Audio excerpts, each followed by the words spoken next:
Once again, it's that time in the Black and Crow where we go to warfare. This is NXT, WWE BattleGround, history to be made, conflicts to be resolved. Will we see a Rudy S moment or a WTF moment for the NXT Championship? That and so much more. And do you believe or whoop that trick? Welcome to the discussion. Hello, everybody. Damn it, his avatar. I knew he was going to do that. Damn it. Anyway, hello everybody, and welcome back here once again to Simply Predicting. You know what this is. I am, of course, the simple man of the simple brand, the voice of course, well, the main voice. I literally woke up 2 minutes ago. That's how pretty much I'm always into this thing, folks, of the Superman's brand. Of course, the Super Studios here. My name is Noah Foster. With me, as always, the illustrious panel, great friends, the Simply Predicting community. I have, of course, this is his NXT, damn it. He represents Chase U, despite the fact that different mindsets aside, I'm going to leave that alone for the night. Regular Wrestling JJ Williams, represented by Avatar Man. We got one of the biggest Emmanuel, and he's always happy to be here like Big G. He predicts everything like me. He's almost as crazy as me, not quite.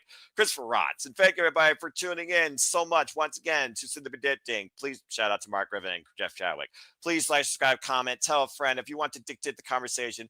PayPal the passions or super chat. It truly is as simple as that. Let's go ahead and get into the nice discussion. And again, for those that are participating in the NXT League, you can respect the form in the description, comments down below some point tomorrow. We got 6 matches on tap, so this should be a very fun discussion, and there might be somebody else, if we say their name or someone that's reliable, that might join us throughout the conversation. Stay tuned for more on that. Again, it's the first of 3 Simply Predictions this week. I'm bloody insane. Okay, and the fact that I woke up 2 minutes ago and literally put this stream together just like that, let's go ahead and give everybody's thoughts while I get a Mountain Dew and get ready to moderate this crazy shit once again. Chris, good to see you. Welcome back to Simply Predicting once more. How are you feeling about NXT BattleGround? Yes, folks, I know it's WWE BattleGround, but at the end of the day, it's NXT, damn it. I'm going to represent and recognize the WWE brand that I care about the most still, damn it. Anyway, Chris, how you feel about NXT BattleGround this weekend? I'm feeling good. I'm going to be watching both NXT and AEW Double or Nothing simultaneously on Sunday night. So I'm going to be having the computer for NXT, and then on my big TV downstairs be AEW Double or Nothing. But I'm looking forward to NXT Battlegrounds. And I had to go all the way back to Simply Predicting last year. And I'm back here on NXT Battlegrounds a year in the making for Simply Predicting. It's going to be a good event. And always say yeah to NoDQ.com. Yeah, shout out to this week's NoDQ moderator, Gino. Go follow him, folks. Subscribe. Appreciate you, brother. And go check out the NoDQ review that happened earlier today, where they talked about things, including their favorite match of the year so far in wrestling outside the big 3. Shout out to somebody that was able to show how wide their perspective is. And it's a beautiful thing. You don't look at just 3 companies. Just saying. Different conversation. But yeah, say yeah, NoDQ. Thank you for that, Chris. Manuel, it's good to see you once again. Of course, one of our best friends here, one of the VIPs of our studios. We always love the Dominguez. And shout out to Arlene. Yes, she still leads over you. Who, of course, participates in the NXT League. Last year's NXT League winner. Of course, she's saving lives. So currently, she is unavailable for the conversation. So there shouldn't be no butting heads. But Emmanuel, how are you feeling about NXT Battleground, my friend? Good to see you. Good to see you too, Noah. It's been a while. It's going to be a good one. I mean, like NXT always delivers. Like even the WWE main roster has to steal their NXT formula, the 5 to 6 matches in a pay-per-view. What a concept! Short and sweet. That's good, and let's go. Like I mean, it's going to be interesting of what decisions WWE has in plan with TNA. And see what's going to happen in the end with Joe Hendry versus Trick Williams. That's going to be the the main one that we need to discuss. Oh yeah, Definitely. It's definitely going to bring a lot of thought and conversation where history could be made, the cause and effect with NXT and TNA, how this affects things going forward, including but not limited to what I imagine has got to be coming up soon, Spring Break-In, Great American Bash, and most importantly, Slammiversary. But that's a whole different conversation, and that might be something we cook up in our main event discussion. Speaking of cooking, he's not the sweetest chef. Shout out to what he did moderating the last Kick-Ass Karaoke, giving love to the Muppets. Sorry I wasn't there again. Completely different mindset and also health wise. By the way, thankfully, for those that are wondering, the CT scan came back completely negative. I am fine. Thank you all so much for your support. But JJ, it's good to be back here with you once again. Been a moment, my friend. This is your brand. Become our brand. Once again, you already know how I am. This simple man way of life in wrestling when it comes to how I look at the three things of WWE, this being the most important to me. How you feel about the Black and Chrome? Once again, representing here this weekend with BattleGround. I'm feeling good. I appreciate you being here. Honestly, I kind of appreciate you ducking out of the karaoke last week because it allowed me and James to just make all the money. Good. We didn't have to do wheel spins or nothing. Emmanuel sent his portion to James. Arlene sent her portion to me. Made everything nice and easy. The easiest money we've ever made. Good. You both deserve it. So, Definitely, especially as you see behind me getting my stuff together here. I like it. I do too. And of course, I had to have that as my icon, Noah. I mean, dang, got it. I even have the action figure set up, bruv. Oh, you freaking Chase, you alumni for life. Damn, come you. Yeah, right. We are back, baby. We may have a whole new student division. But God damn it, we are back. Damn it. Although, if you go back and you watch the highlights from this week, might be interested to see the crowd was firmly behind OTM and not Chase U in the match. Very interesting to see the crowd reaction to that. But NXT BattleGround, my NXT, damn it. Thoroughly saddened that I won't be here to watch it and do the watch along and everything, but duty calls at work. We've got a solid crew set up in my absence. Walter and DJ will be on the call for us. Wow. But yeah, I'm looking forward to it. It's going to be a crazy Memorial Day weekend. 5 shows we're covering in 3 days. We nuts.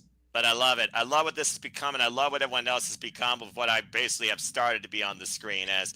All right, well, JJ, I always appreciate you, and it's good to have everybody here. I'm glad everybody's excited. I'm definitely looking forward to this, too. There's some intrigue here, especially with the NXT relationship really bringing history forward, where 1 year ago was the TNA Knockouts World Champion challenging for the NXT Women's Championship.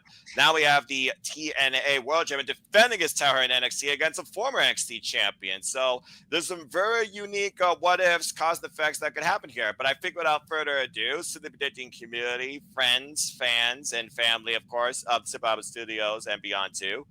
Let's get into it. So again, this is one of 3 shows. Not only I'm Simply Predicting this week with friends, of course, professional wrestling, damn it, but also that we are covering this weekend primarily. And this is indeed part of our Sunday night double feature, as we have the first ever Walter and Rock and Ropes of DJ, of course. Appreciate him. Triple feature on Sunday because we're doing the Border Brawl show also. Featuring the stars of TNA from Niagara Falls. Fair enough. I was That'll be James and Jeff on that one.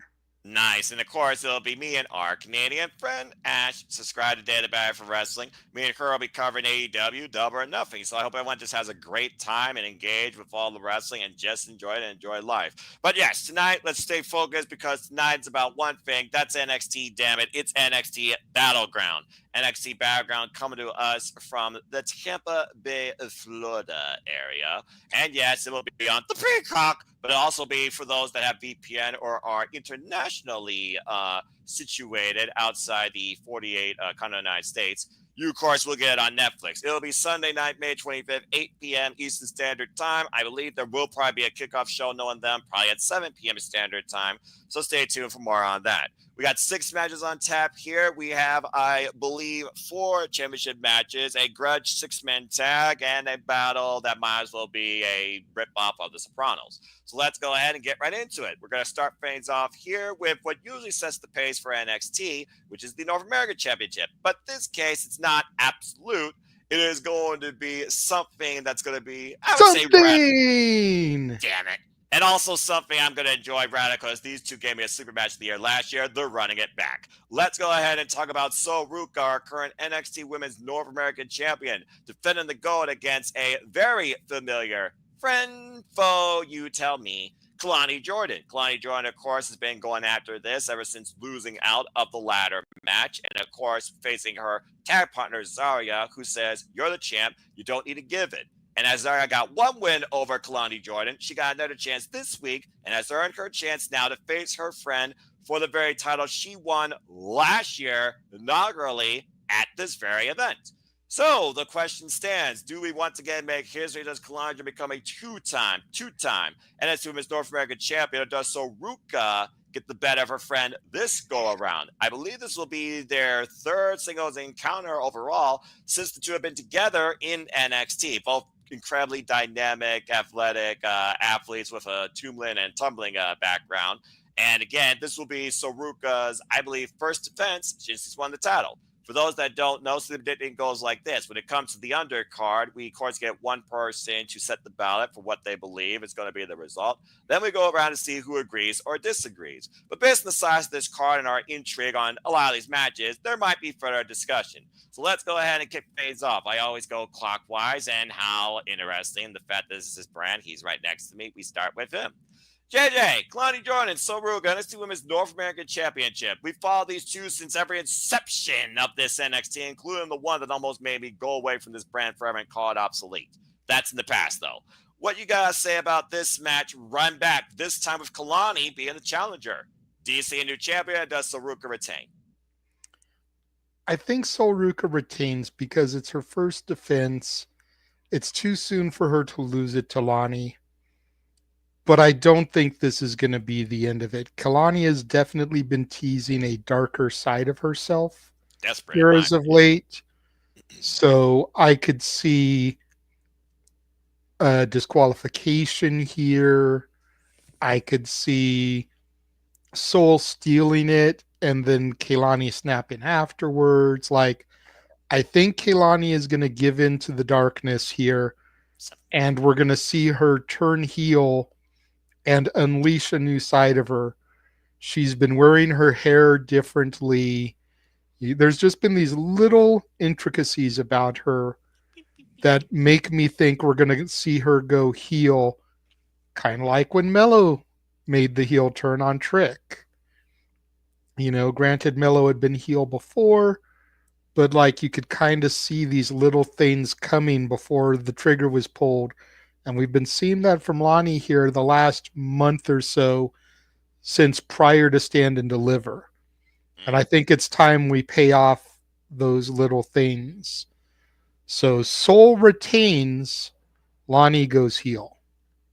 All right, well, there you have it. So our first opening match here, we have a championship retention. And for those that don't know, in these prediction leagues in collaboration with ODQ, it's about who leaves with the gold. That's how you get the point too. And that being said, we have a retainment. Does anyone disagree? Going once, going twice. Yeah, I feel like this match, you can't, devalue Sol Ruka's win in the ladder match. And I think this will be one of those bigger feuds where they have more going for the NXT Women's Division than still Raw and SmackDown combined, dadgummit. But congratulations to the prodigy Roxanne Perez being officially signed to Monday Night Raw, and beautiful Madness Julia being officially signed to SmackDown. Something tells me that aren't the only NXT sign-ups going to happen this year for those two brands, if you know what I'm saying. Anyway, yeah, I believe Sol Ruka is going to retain to Kalani Jordan, of course, her trying to basically show that she doesn't miss. Maybe she doesn't flop when she flips. I think that's going to be the story here, and I think these two are going to carry this title for quite a duration in a conflict. So I definitely agree with you that Sol Ruka is going to retain, and the only way a championship proves their point is if literally they show their value in the caliber of challengers they overcome. The strongest challenger Suruka can face out of the going is her best friend. Who doesn't know her better than that? So, yeah. All right, Chris, I see your hand. I acknowledge you. What do you guys say regarding this? Then we'll go to Mavi. Has any further thoughts? I know JJ said about Kehlani going heel. I don't think they're going to pull that trigger just yet. Because what I saw tonight at NXT with Soruka and Zarya, I feel that is going to possibly be the end game to where I think Zarya is going to get jealous of Soruka being champion, and then Zarya is going to be the one to turn on Soruka, and I feel the end game is down the road. Zarya is going to beat Soruka for the NXT Women's Champion down the road. I mean, she has, she's part of the newer crop, and Kalani Jordan has been there for a while. You did call her, and him did go up there last year in the draft. So I can see what he means and how many times we've seen a tag team fall out. I definitely think the end game is Sol versus Zarya, and I definitely think Zarya is going to eventually dethrone Sol for the title. That doesn't mean Kehlani can't go heel here as well. Yeah, about to say, it's just a matter of which one they go with first. But I do think I could see the two of them connecting. I could see Lani and Zarya end up connecting down the road off of the hatred for Kehlani or for Sol here. Or also the, eyes on the prize. It's lonely at the top. At the end of the day, checks and championships is what rides you at the end of the day. And we see. Oh yeah, man. Yeah, and we've seen triple threats literally devolve with that in mind. Hello, Survivor Series 2009. Still one of my favorite triple threat matches of all time. You know, Chris. Yes, JJ. Quick question, not regarding this match, but just a little speculation here. Sure. With SummerSlam being the first 2-night SummerSlam, and with Stand and Deliver traditionally being the Saturday of night one of Mania, do you think we'll get a NXT PLE ahead of night one of SummerSlam? And that could be where the culmination of all this comes? Yeah, I would think so. It's just a matter of which one, and would they turn again, SummerSlam's in August, so Great American Bash doesn't make sense. That's a July Heat Wave? Yeah, I would think Heat Wave. I was thinking about that one because that's usually in late July, early August. And last year, I believe Heat Wave was right around the time of Money in the Bank, which was later in July. So, yeah. And again, you got to stat the deck that entire weekend if they're going to treat this as mini WrestleMania or try and surpass what they did at WrestleMania 41. I can see that. I think, Heatwave was my show of the year, I think I told you last year for NXT. It very well could be the same thing again. But I sense we got a triple threat with Kalani Jordan, Zarya, and Soruka coming down the line, and the title might not be the only thing on everybody's mind. Just saying. All right. Emmanuel, do you have anything further to say regarding this match? I mean, logic, it doesn't make sense in NXT. Zarya defeated Kalani, yet Kalani gets the number one contender shot for this. It doesn't make sense. 50-50 booking. And that's the only gripe I have with this storyline right now. Just it doesn't make sense. In that theory, Zarya should be automatically a contender for the North American Championship. I digress. But it's gonna be this is gonna be an interesting match. High flyer versus high flyer. There's gonna be spots and everything like that. A lot of flips. Maybe, a lot of flips. Zarya might interfere and cost Kalani further pushing her to be heel. I mean, if Roxanne could be heel, Kalani Jordan's gonna be heel at some point in the stage of the game because they're not gonna put Kalani in the main roster being just a babyface all throughout her career. That's why they kind of need to do babyface that's heel, and they can do both. That way they know their strengths and what's their weaknesses. And right now it's good when those things we have to be patiently. Eventually they're going to go back babyface, but some are going to be babyface sooner than later. 100%. If you notice, A lot of the NXT talent that's been getting called up lately, they've made sure they've had a complete package to them. Braun Breaker could have easily gone up before he did, but all he had ever done is worked face.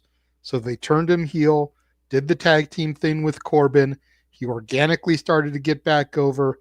Then they drafted him because they knew he could do both. Mello had been heel for a while, so they turned him babyface. Yep. He had a good babyface run. And then just before he got drafted, he turned back heel because that's where he was best, and he got drafted. Roxanne, eternal babyface, thought she was going to be the Ricky Steamboat. Thing happened with Cora Jade. They turned her heel. She worked all this time as a heel. Then if you watched Raw last night, she's getting chants for her over freaking Becky Lynch in the match. You know, people are cheering for Roxanne like a babyface because they don't want to hate her anymore. You know, so I think a babyface turn for her is down the road. So Kehlani Jordan, kind of the same thing. She's done all this babyface work. Let's see how she runs at a heel. And then probably next year will be her term for the draft. Fallon Henley. How long was she a face? Turned heel, Fatal Influence. Wouldn't be surprised to see her get called up this year. Yeah.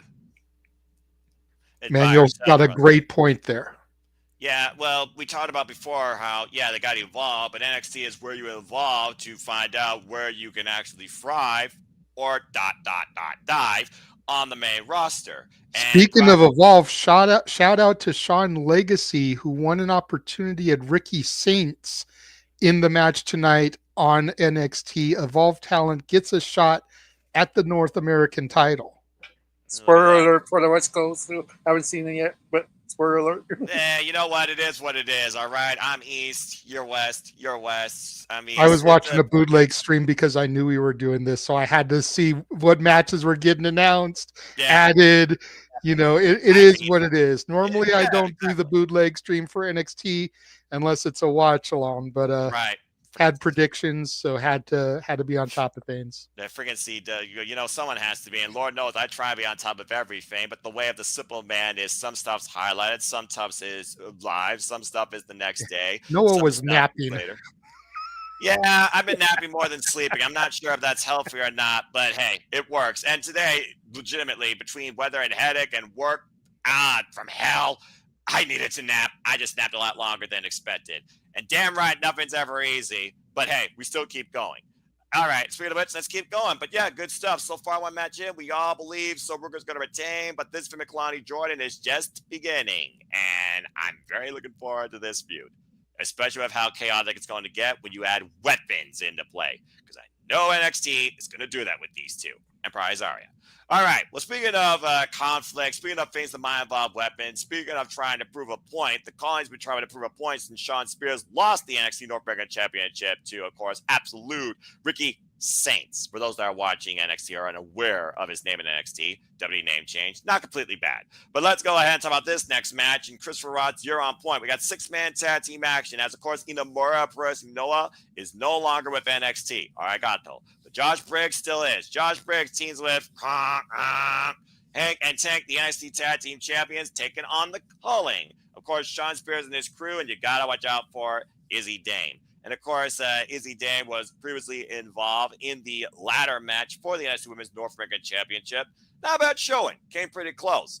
The other two, of course, Brooks Jensen as tag partner, still very unproven. But with Shawn Spears, I'm sure he still wants to get back his NXT North American Championship. This very well could lead to his crew challenging Hank and Tank for the tag team titles if this goes their way. And you know Shawn Spears always has a plan and probably a steel chair soon to come into play. Shout out to the man, shout out to the Rage of Wrestling, Walter Cruz. Hi, guys. Hi, Walter. Hope you're doing well, brother. And again, folks, subscribe. That's for you. Your graphic is still ridiculous.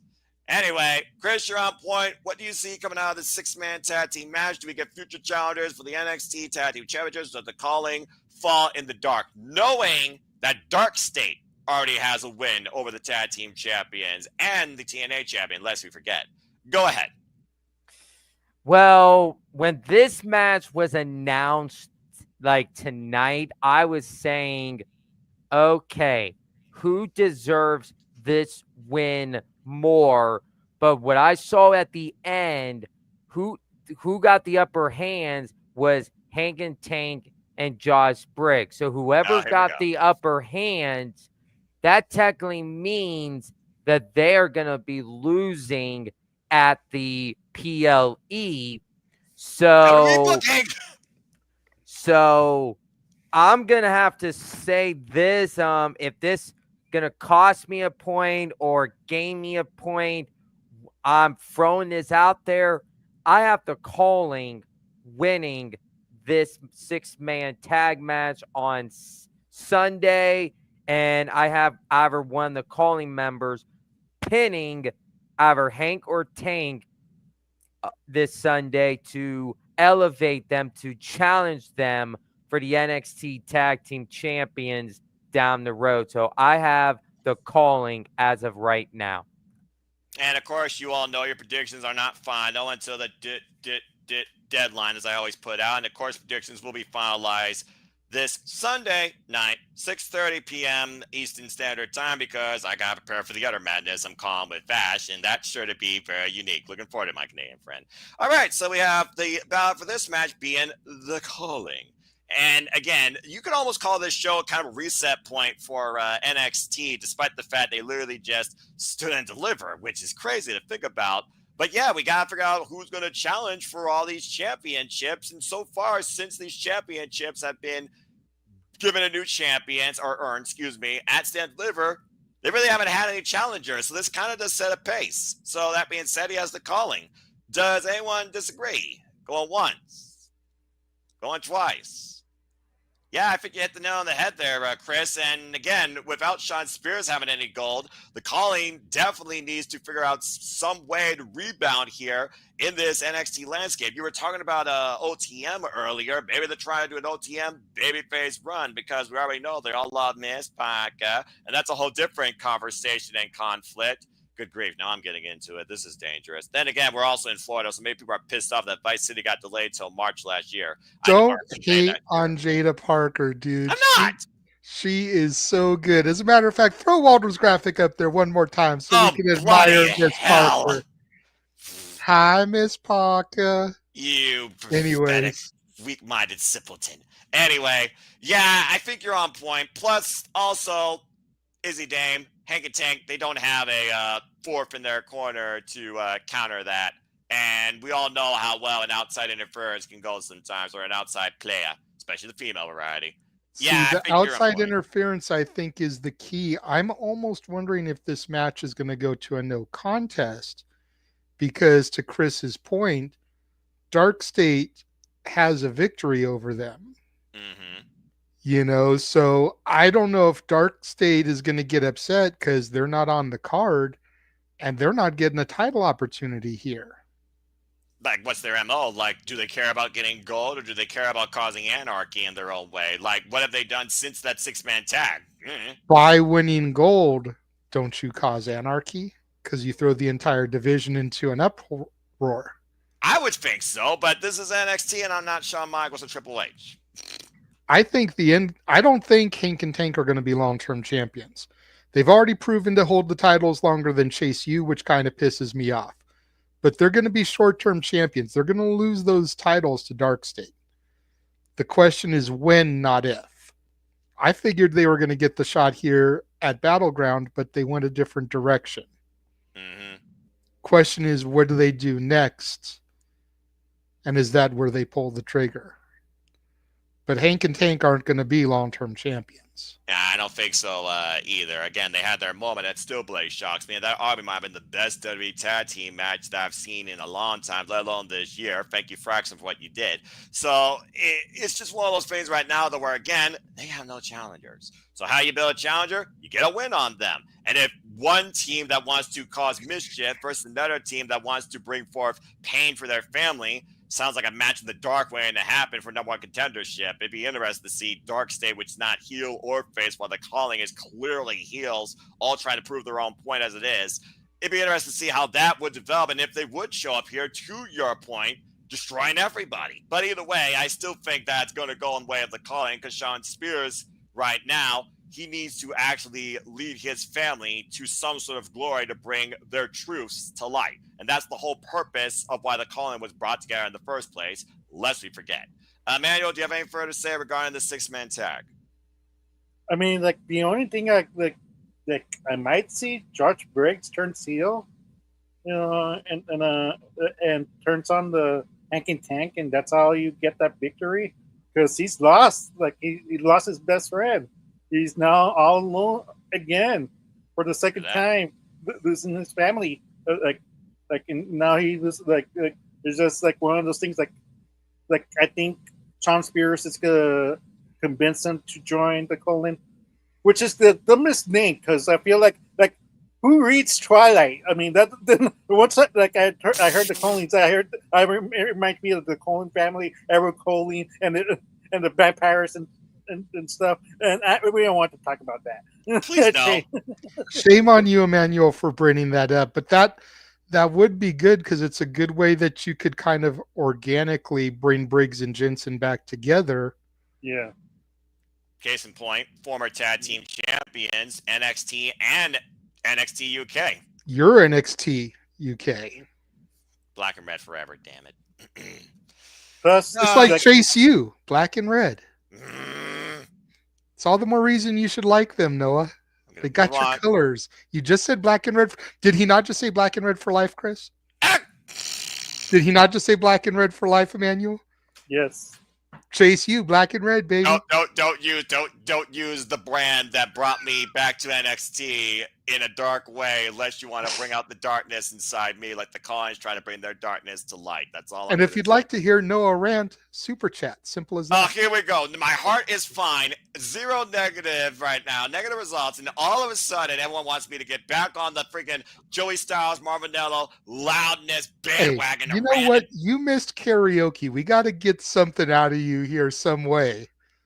Well, we'll see. I'm sure. And Emmanuel is here. He's the type that'll put a super chat in just to make you rant. I don't know if you want to hear a rant 11:05 p.m. on a Tuesday night. You might as well be listening to John Oliver Tonight on HBO Max. But anyway, moving on. We're watching TNT with JD from NY. Well, about to say, I mean, which one's more tolerable? You tell me. But yeah, I mean, like Chris said, like we need challenger for the tag teams, and the victory in this match would certainly give him number one contendership on a random TV special that NXT always have these couple spring break it. Yeah, spring break, yeah. Like and you need to do that, and so this makes sense. Mm-hmm.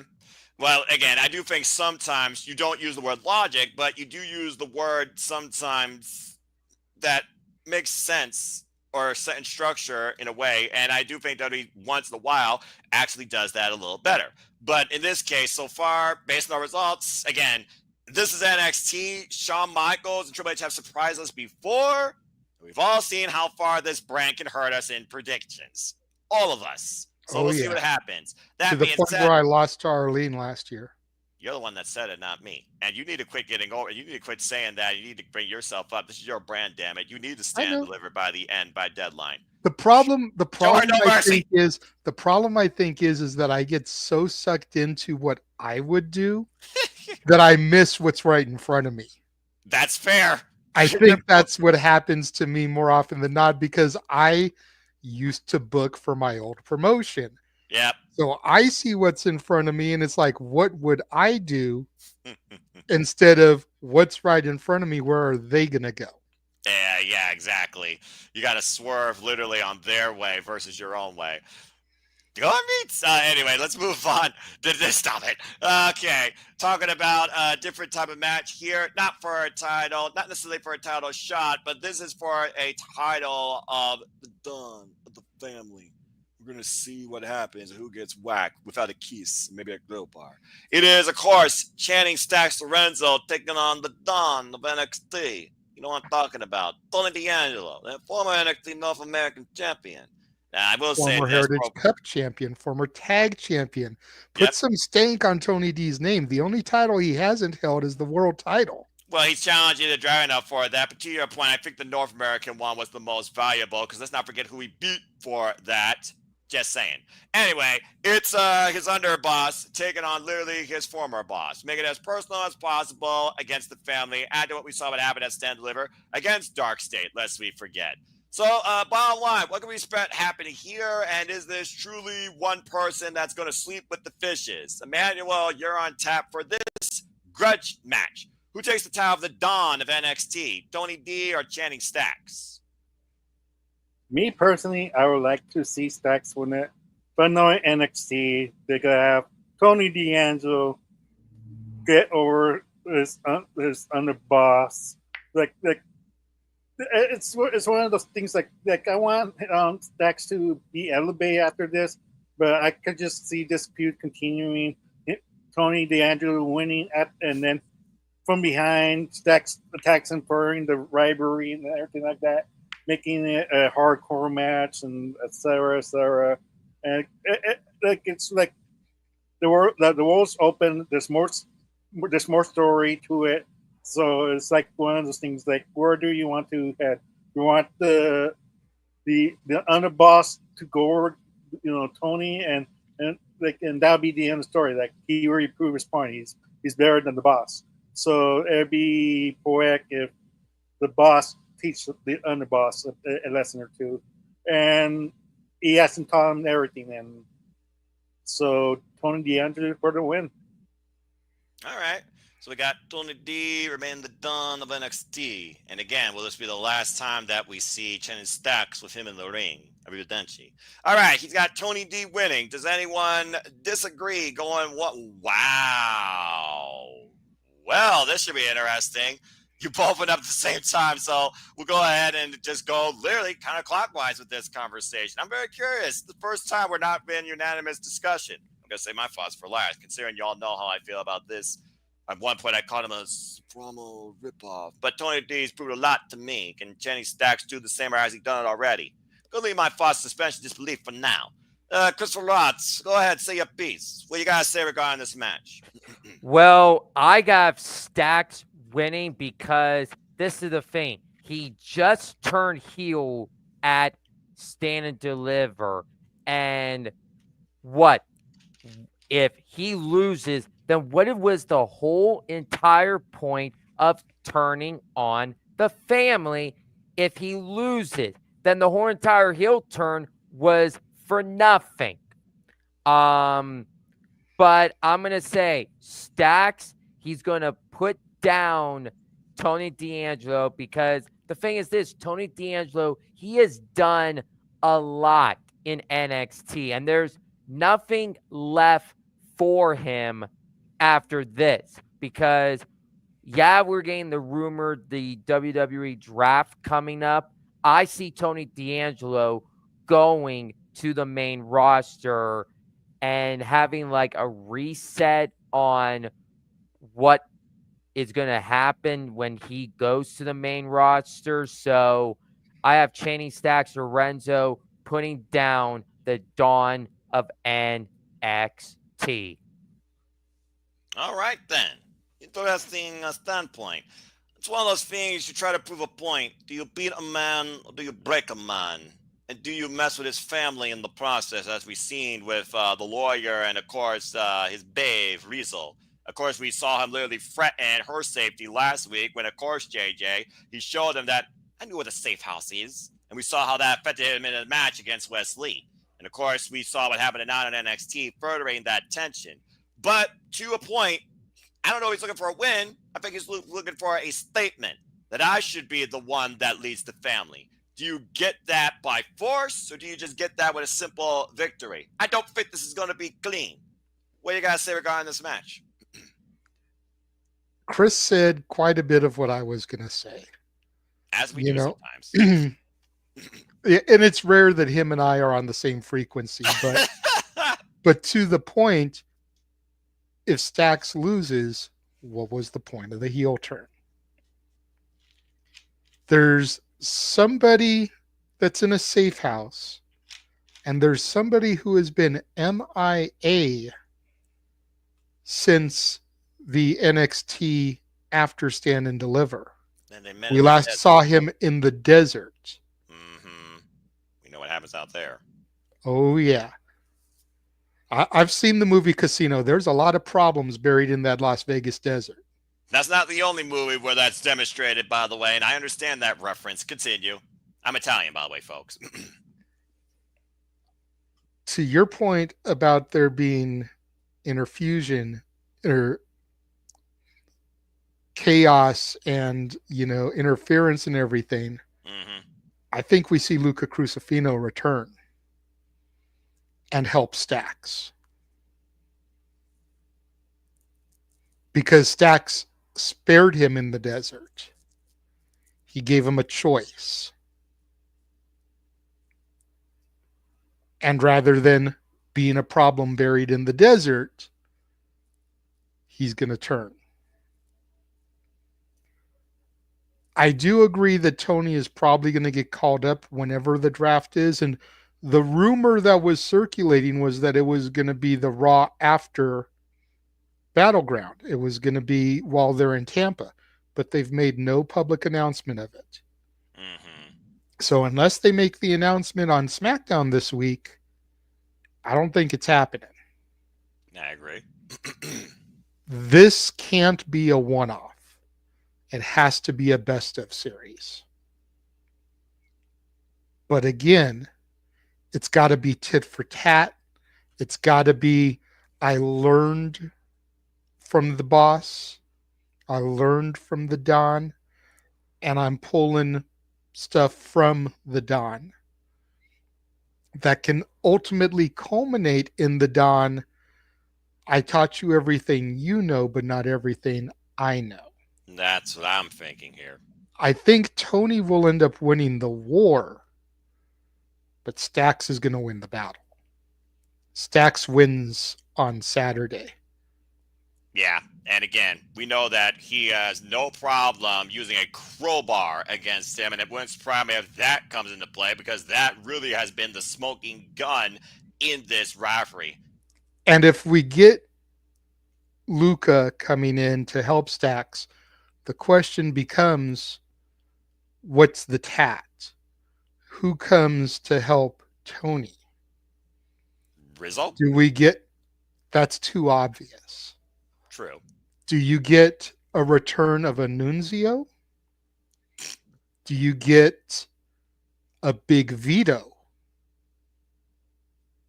Oh. These are names from like FBI Italian mafia gimmicks past that could come into this angle to help the Don, the true OGs of the Don. You know what I mean? Shout out to Nick in the chat, one of our friends from the Spaces. Appreciate you, brother. So you've got to have that OG to come and align himself with the Don to counteract the Youngbloods, if you will. And that's where Stax and Luca is they're the Youngbloods. So who are the OGs that are going to align with the Don? And does Rizzo align with the Don when it's all said and done?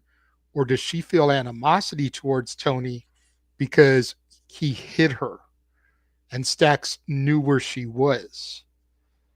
And so Tony actually put her in danger. Talk about breaking the Don psyche. That's one way you. I could see Rizzo aligning with Stax at the very end. Ooh. Oh my God, Rizzo's back. Rizzo's back. Clock. Bam.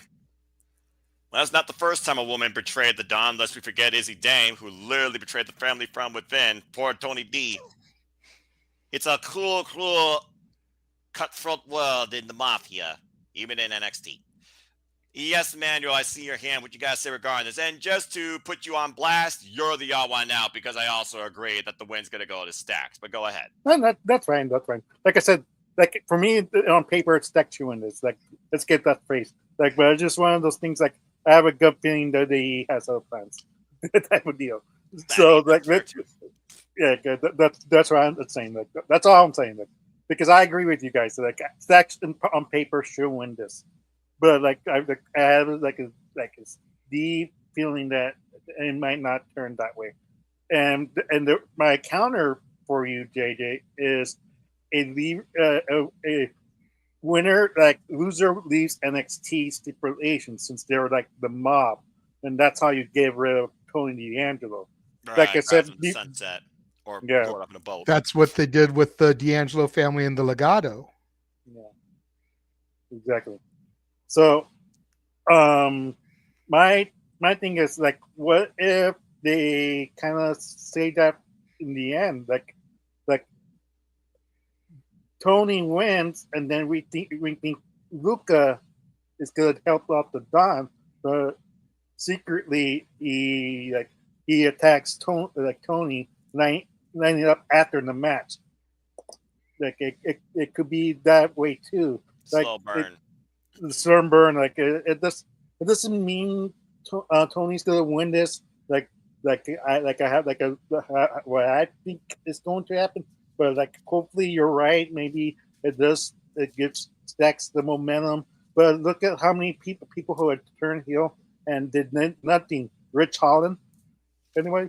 Don't get me started with that We fucking. don't talk about. We don't killed talk about that Chase U for a Ridge Holland heel turn, damn it, and Ridge Holland still couldn't do shit. Tranquilo, Exactly. So that's that's the only common point I have. All right, fair enough. But yeah, either way, yeah, I think Stacks, if he's going to prove a point and finally get out of the Don shadow, even if it's by force, how the family should lead on his own regime versus what the Don's been doing as of late, where the Don's been up and down, to say the least, going against his plans, his mindset. And Stacks needs to win at least the first battle in what's going to be leading towards someone's vendetta. But yeah, I definitely think Stacks is going to get this. All right, now let's get into the big three, because in my opinion, these three matches definitely matter the most, and definitely are some of the biggest matches that matter the most to me this entire weekend. Once again, we're going clockwise, so guess what, JJ? It's back to you. Let's go ahead and talk about the women of NXT for the richest prize in NXT, shall we? I love how you gave me the women for both matches. And by the way, it just works that way sometimes, brother. I do it sometimes. It just works like that. I love it. And I love this match coming up. Good luck to both these incredible athletes. La Primera, champion of champions, Stephanie Valkyria defends the NXT Women's Championship against the Juggernaut, Jordynne Grace. Oh boy, we've been waiting for this one, folks. And again, last year, Jordynne Grace came into BattleGround as the TNA Knockouts World Champion, lest we forget. And, of course, she was able to retain that night despite some polluted air, but we're going to leave that alone.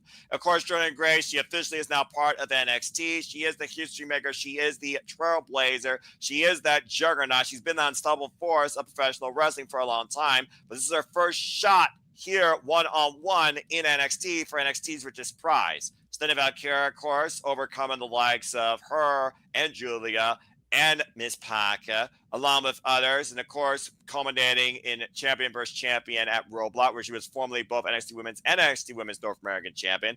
So many would say she's done it all already in NXT, and we've seen her, of course, on Monday Night Raw. She has that reception, that connection with the fan base, despite Booker T's idiocracy and immaturity with one of those moves, where I mean, now is the only one that sold it as something that actually hurts.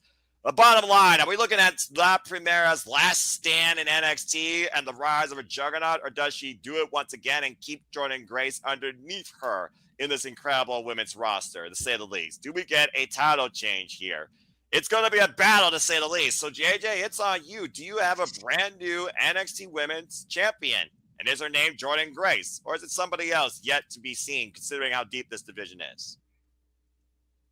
Short answer, yes. At the beginning of the year, I made a bold statement.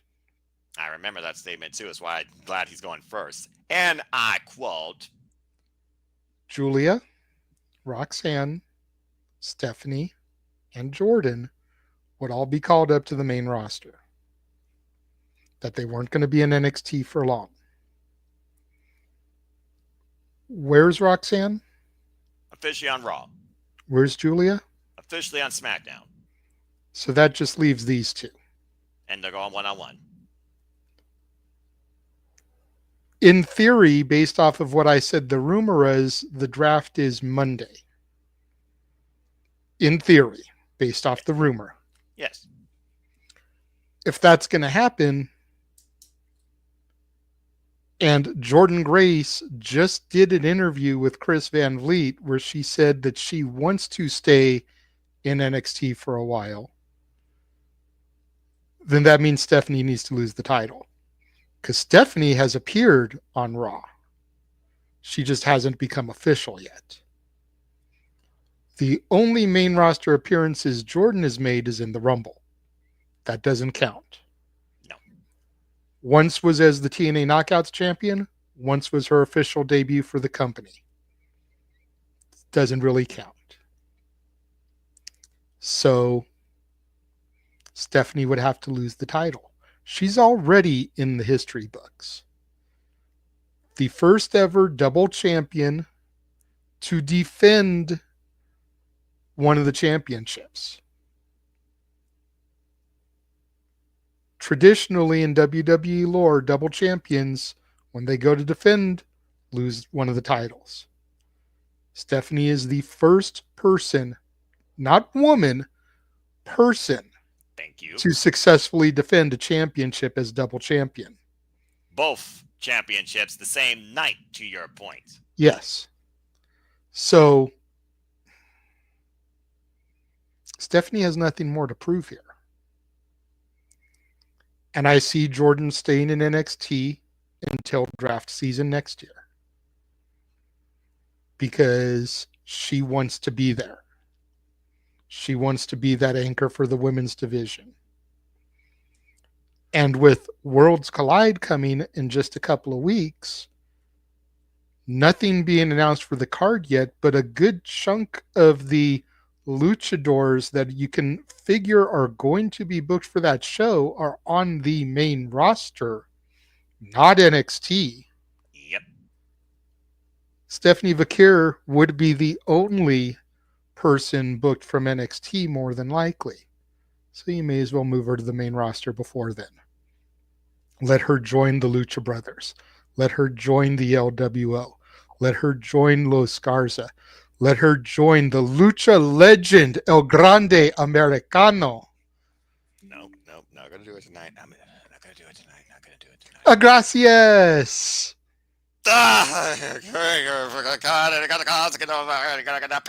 Anyway. Jordan Grace is your new NXT Women's Champion. All right. So JJ sets it up for Jordan Grace being the champion. We'll go counterclockwise this time, and I will echo his sentiments and say I do agree that Jordan Grace is going to go back-to-back on BattleGround with victories, this time culminating gold versus defending for another company. It's one of those things that La Primera has been down in NXT now for nearly a year, folks. Lest you forget, last year she came into WWE NXT after losing her Individual Strong Women's Championship at the Forbidden Door, and has been a mainstay name on WWE's radar ever since, particularly NXT. Royal Rumble participant, as you pointed out, winning the NXT Women's Championship against Julia in tile for tile when she was the defending NXT Women's North American Champion, after being Fallon Henry, of course, at Vengeance Day. Then, of course, defending both those titles against Fallon and Jada on the same night, back-to-back. And, of course, overcoming multi-person fields. Jordan Grace, though, of course, so far has been unpainted, unsubmitted in NXT and won the right to challenge Stephanie Valkyrie in what was, honestly, Julia's last match in NXT, lest we forget. It was a number one contendership match where it gave me shades of Japanese strong spirit. That was some damn good stuff. With Julia now officially signed to the blue brand, but Stephanie Valkyrie showing up on the red brand, once again challenging Io Sky in a one-on-one match that was thrown to turmoil because of Roxanne and Julia's interference. It makes sense for me that I could see Io Sky, Stephanie Valkyrie, possibly at Worlds Collide or running that back. I think she's going to Monday Night Raw. But to get there, she doesn't need to be the face of this incredible women's division anymore. She's beaten most of them, and a new influx of them is going to be coming here shortly after they evolve, if not already, with Nilens Plus. But yeah, I think Jordan Grace becomes the new face and the juggernaut of this NXT Women's Division. And whether we get Jada Parker, whether we get Lola Vice, whether we get Thea Hill, Carmen Petrovic, whether we get Fatal Influence once again, because, again, Fatal Influence just butted heads with these two. Let's forget in tag team action. Whether or not they stay as a trio, though, that remains to be seen, because we've seen the tensions building there when it comes to business. WWE, don't fuck up another trio. Just saying. You got money with these three. Don't fuck it up. Either way, I think Jordan Grace becomes the new face of the women's division of NXT, and I think it happens this weekend. I got a new champion as well. Scully Vibes here. Thanks for tuning in. I like that name. Another one of our people from the Spaces. Shout out to Scully. I like it. I like it. It's good to see other faces, and it's good to see people, letting them know what we do here and what City Predicting has become. Again, I forgot the spaces eventually with you all, but welcome to the space that I moderate, which sometimes is nice and civil, and other times it's utter madness that I endure. And so far, it's been very civil and proper non-Tony Khan crazy time. That being said, That'll be Saturday. Oh, God. Saturday. Saturday. Saturday. Damn it, me. God, help me. Anyway, Jordan Grace, new And by champion. the way, I do believe Hannibal will be joining us for that. I talked to him today in the spaces. Oh, I welcome that. I mean, again, it was Hannibal, it was DJ, it was Ash, it was you crazy folks. I love that panel. I love when these panels are not the same because it adds a different dynamic. And sometimes people, they come in on a WWE interruption type thing for a certain match or a certain spot. Not that I'm putting any names out there, but hey, I welcome it. This is the type of stuff that I moderate and literally collaborate with, and I love it.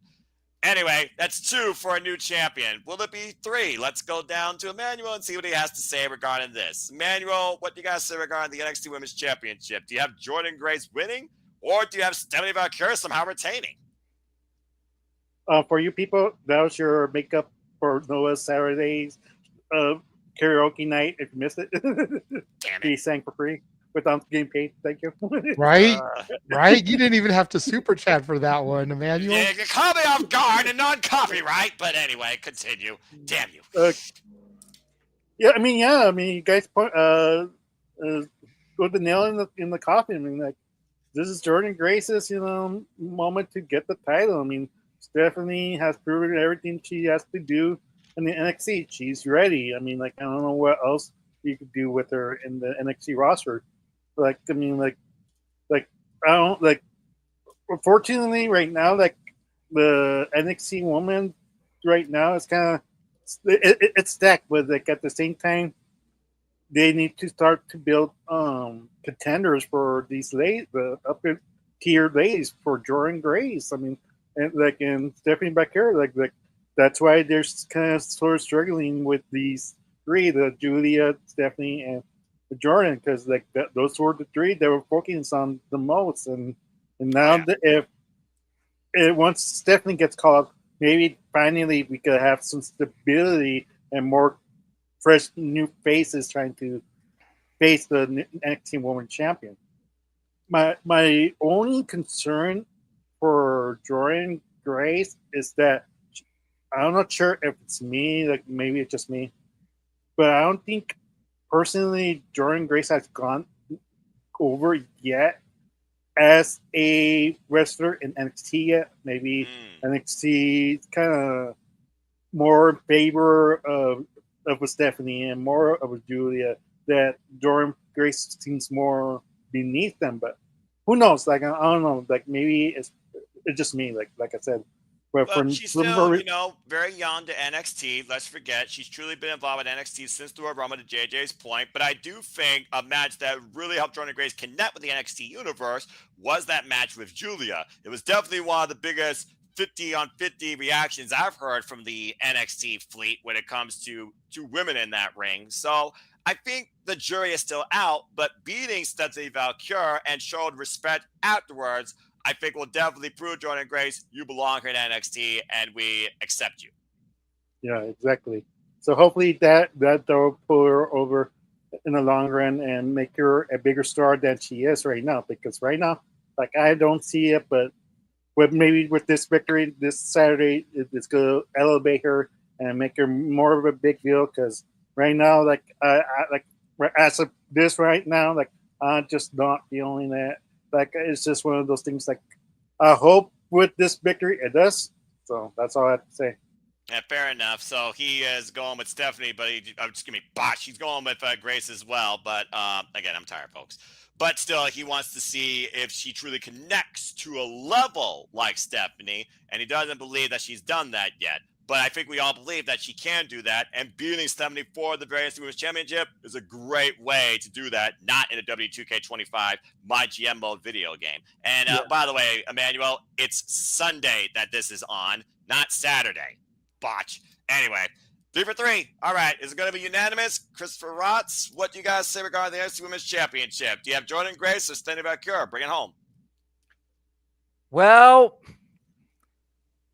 I'm gonna disagree with you guys. God damn you! He always has to do that. Go ahead. The reason I got Stephanie Valkyrie retaining is because I just feel like what I saw at the WrestleMania countdown show when they announced AAA with WWE with Wars Collide, Stephanie Valkyrie was on the stand when they were announcing it, and that kind of gave me the impression, would it make sense to have Stephanie Valkyrie be the champion going into Wars Collide and defend the NXT Women's Championship against any AAA competitors or main roster talent? I don't know what they're going to do, since that show is literally the same day as Money in the Bank in 2 weeks.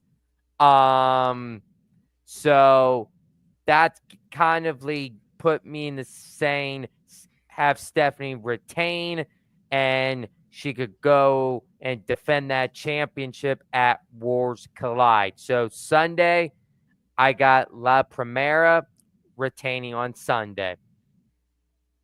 All right. Well, for once, Chris actually does seem legit in his point, and he's using business and logic. I can't believe I just said that. Good job, bro. He's got a point, though, JJ. I didn't even figure about that. I can't believe how fast this is going. Literally, Worlds Collide Money in the Bank is 2 weeks from this weekend. The hell? And in the past Worlds Collide, it was literally NXT brands fighting. Now, when we look at the logo, we think, okay, Worlds Collide, AAA, WWE. Now, in my opinion, when I think of AAA, I think about their longer partnership with TNA. I would think that TNA would have done this first, no different conversation.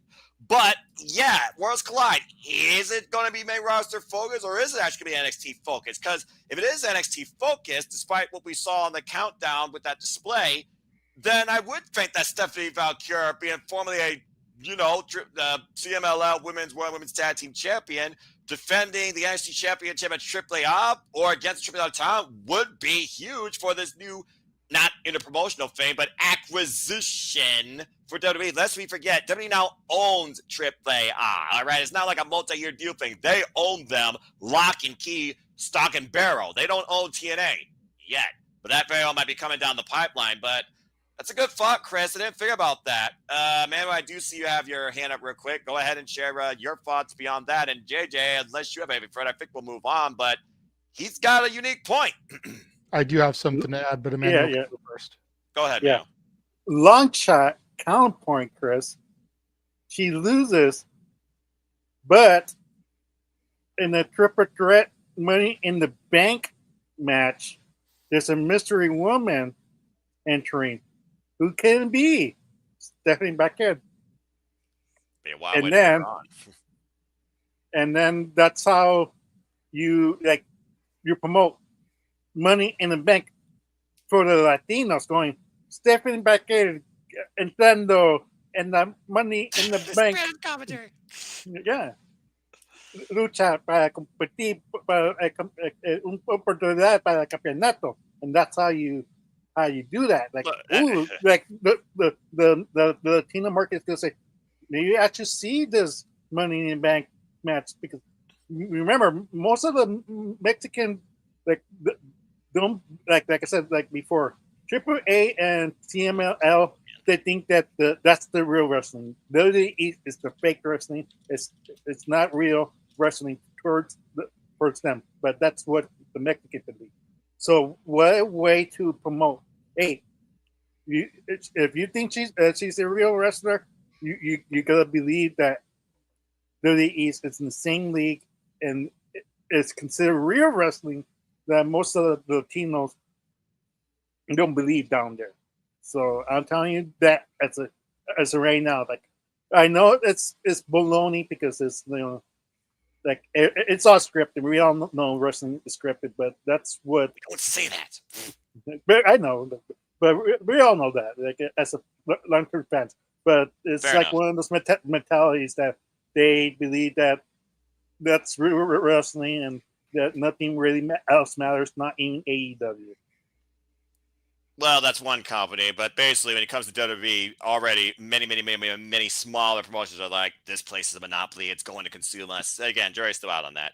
But also, JJ, just to give you some food for thought, I was actually reading more about the Worlds Collide. It does say it's going to involve AAA talent and talent from the NXT brand promotion. And despite the fact that it has that big, stupid, solid WWE logo, it does look like it's going to be NXT centric on the WWE side of things. So again, jury's still out, but go ahead and give your thoughts. One last point. And- That's again. I'm sorry to interrupt, JJ. One last point. Remember what JJ said, that if there's going to be a draft coming up soon. She's still under consideration under NXT name until she's get drafted to Raw or SmackDown. You have to remember that, Noah. Fair enough. Signing the dotted line, as we saw both women sign literally on Friday and Monday night. I'll give you that. JJ, what you guys say in closing regarding all this and food for thought? Could we see the NXT Women's Championship being defended against the AAA talent at Worlds Collide? See, I think closing it off to just NXT championships and NXT talent is the wrong way to go. I agree. Because the majority of your luchas are on the main roster. So you're telling me you're going to do Worlds Collide, you're going to go into this show with AAA and you're not going to have the Lucha Brothers on the show because they're not NXT talent? Basically. You're telling me that you're not going to have the LWO on the show because they're not NXT talent? We've seen those guys down in It doesn't NXT, make though. sense. Yeah, but they're not NXT talent. They're main roster talent. Just because they've crossed the line, so to speak, and come down for a match here and a match there. Shit, A-Town Down Under was just down there not that long ago. Are they NXT talent? No, they're main roster talent. They just came down. Yeah, and they got their ass kicked by Sheamus. So they're not gonna have this opportunity presented to them and cut off the majority of their Latino talent from working this event. That makes no sense. Did Ray Fenix qualify for Money in the Bank? I don't know. No. Why? Because AAA is the same fucking day and they're going to probably use him and Penta down there? I think that would make Come sense. on, let's think about this. Like, realistically, I'm tired of the whole, oh, well, it says NXT, and I'm not nitpicking you, but other people say it too. Well, NXT says it on the thing, AAA, so it's going to be NXT talent. Da, da, da. We've been saying that for how long about the NXT thing? Did we not just fucking see Joe Hendry take on Randy Orton at WrestleMania? Yes, we did. Okay, was that an NXT talent that he fought? No. No, that was main roster. Now, I'm not saying that we're not going to get any NXT talent, but I think it's a little bit interesting that Fraxium just got called up. They would have been perfect fits for that show, but now they're main roster, so they're not going to work the show? All your lucha talent is on the main roster. Yeah. About the only people you've got in NXT that would be a good fit over there are Stephanie, Soul, Javon, and Wesley. Yeah. I might be missing a name here or there, but that's not enough to fucking fill out a card. Yeah. And who's to say that Stephanie can't lose the title and then defeat the Reinas de Reina champion for their title, since WWE now owns AAA? Yeah, I mean, again, Diana Peraza, the virtuosa. She was AAA Reina de Reina's champion and the Ring of Honor. Whatever happened to her? She signed up to AEW and then she got lost in some vortex. I hear she just hangs out in catering now, doing her online college courses and graduating from that. She's never on television. You know what? Hey, if she's going to hit some other CEOs freaking took over the TV time from her. All I'm going to say is don't undermine the virtuoso when it comes to doing multiple disciplines besides kicking people's faces in the ring and taking arms. She also went back home a little bit and has worked in Ring of Honor. She's not wrestling. She's studying. The virtuoso is still owning herself in life. So Diana Peraza, keep doing what you're doing. But yeah, it's one of those things, quality booking, blah, blah, blah, WWE, AEW, TNA, insert name here. Problem with the industry. Some people bigger defectors than others. We're not going to go into that conversation. Okay. I even have a proposal for a huge match at the AAA show, and it might sound like a fucking joke to people, but it's going to spawn out a Saturday night's main event. Oh God. What do we have at Saturday night's main event? What's the big marquee match? No, I'm not talking about Jey Uso. John Cena versus R-Truth. Now I have a question for you, Noah, because I'm gonna just feed you here and see if you smell what the Renegade's cooking here. Go for it. So you got R-Truth. Who's a writer for SmackDown that's connected to R-Truth? Road Dogg? And now WWE owns AAA. Who's the main booker in AAA? Conan? And do the three of them make up a unit? Oh, fuck me. Yes. All of them are working with the same company, dude.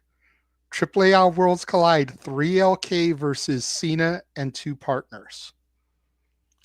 I swear if that happens. I swear if that happens, I'm going to literally just chastise. Just so I can hear that theme song one more time. Beware. Coming for you. It's the remix. 3 Live Crew. Still getting rowdy. They're not copyright, but it's better than Def Rebel. But okay, that being said, getting back to this, the idea of Worlds Collide only being NXT does seem short-sighted. I do think it's going to be more than that, especially with the fact that both, damn it, WWE and NXT are going to be in the same damn city, damn block area for the two damn shows. Same parking lot. You know more about that than I do. But and anyway. I'm telling you, we've got to have the Lucha Legend El Grande Americano on there. Anyway, so it's 3-1 in favor of Jordan Grace becoming the new IC Women's Champion, while Christopher Ross believes Lady Valkyria Primera should present and represent NXT still as the Women's Champion a little longer, including possibly at Worlds Collide. Good conversation. Okay, so. Gracias. And if you'd like to hear Noah rant about El Grande Americano's Super Chat. Stop trying. $10 minimum. I'm the normal blood pressure of this freaking community and family. Ah! Okay, I gotta get. You need to listen to El Grande Americano's theme music on WWE Music on YouTube. Noah, to rant, for you to rant, do I have to send the money to you or to JJ? It's got to be a super chat. I'll tell you what. $5 to Noah, $5 to me. Fuck you, JJ. Fuck you. I got to get to the payout window at some point, bro. So I'm willing to cut you some of it. Oh my God, you. Because he didn't sing on Saturday, so $5 to him, $5 to me. I hate this so much. All right. Moving on, before my blood pressure hits an all-time high, let's go ahead and talk about the NXT Championship and what, Emmanuel? Just to add to Tilla, Grand Americano has no power over what WWE has in authority. If they send him to Mexico, that's WWE's prerogative. That's not a Grand Americano's fault. Exactly. Moving on, Christopher Rods, you're on point. Let's talk about the NXT Championship as the unstoppable ruler of Femi's defense against, of all people. This was not on my bucket list, radar, or even an NXT World Championship picture contention. Miles Bourne of No Quarter Catch Crew. As Miles Bourne shocked the world, beating All Ego Ethan Page and Shawn Spears in the final of an over-the-top rope battle royal and defending his number one contendership against All Ego Ethan Page. Miles Bourne with a huge chance to do the unthinkable. Can he become the new NXT champion after Oba Femi already made it personal, obliterating Charlie Dempsey with a fall from grace? Christopher Ross, do you believe there's going to be a new NXT champion? Fuck me. No, I'm keeping it short and sweet. Oba Femi retains, and I'm going to give credit to Miles Bourne. I feel bad that he has like a disability and something. You gotta just feel bad for the guy. And personally, I feel he's gonna be breaking out of North Quarter Cast Crew down the road. and Miles Bourne, he's a young Randy Orton, and hopefully someday Miles Bourne, we could see him using the RKO someday. But I'm keeping it short and sweet. Obafemi retains, and that's that. Okay, simple as that. That being said, Christopher Ross has said that he believes that the ruler of NXT will retain.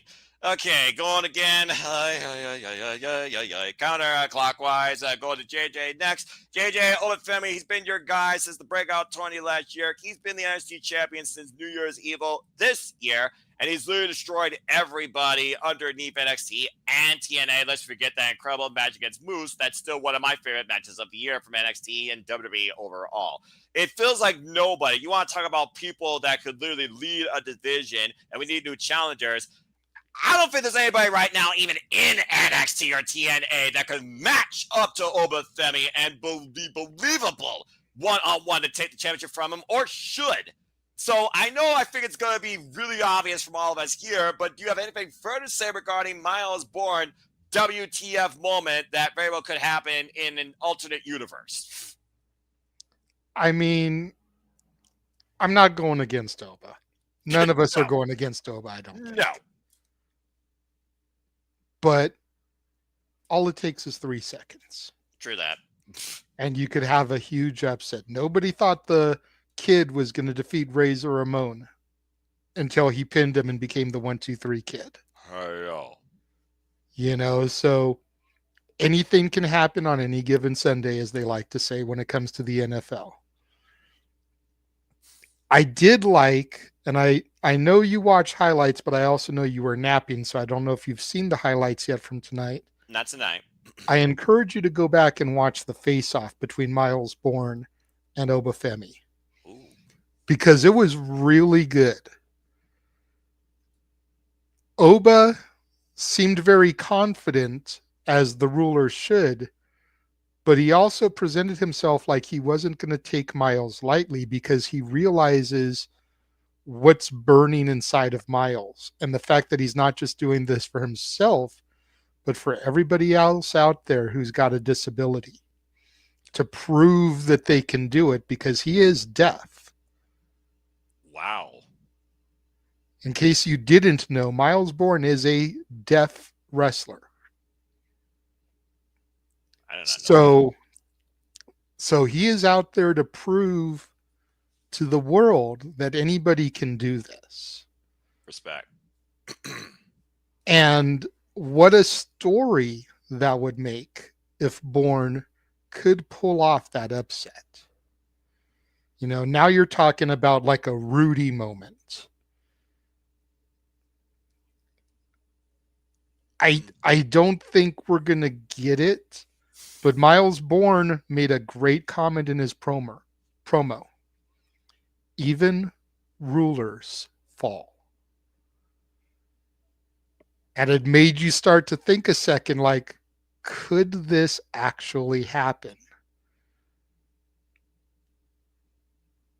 Could it actually happen?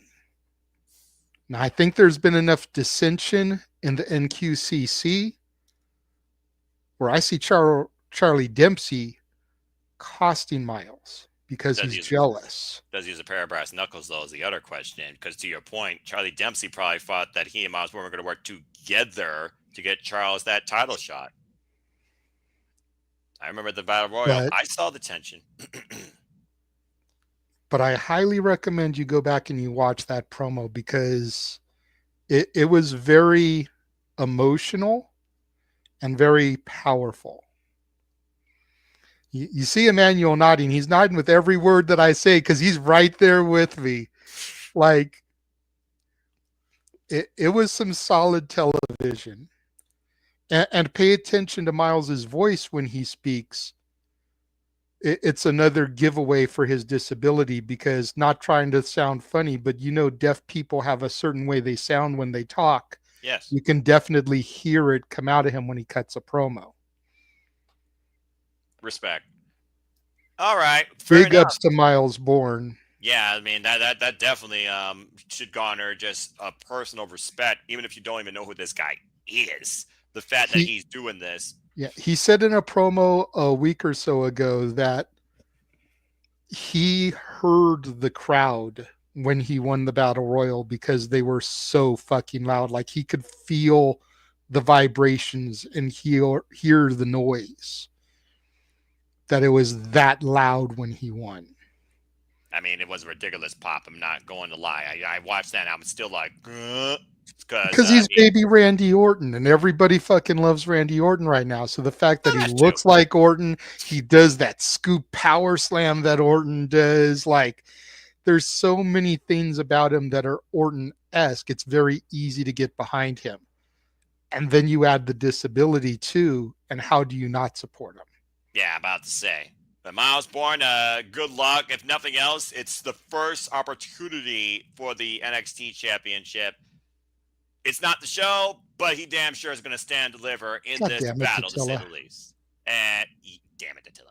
Well, I mean, hey, there's a square wrestler on Best Super Juniors where he might as well be endorsed by Huey Lewis in the news. Shout out to Mal. Anyway. Is he hip to be square?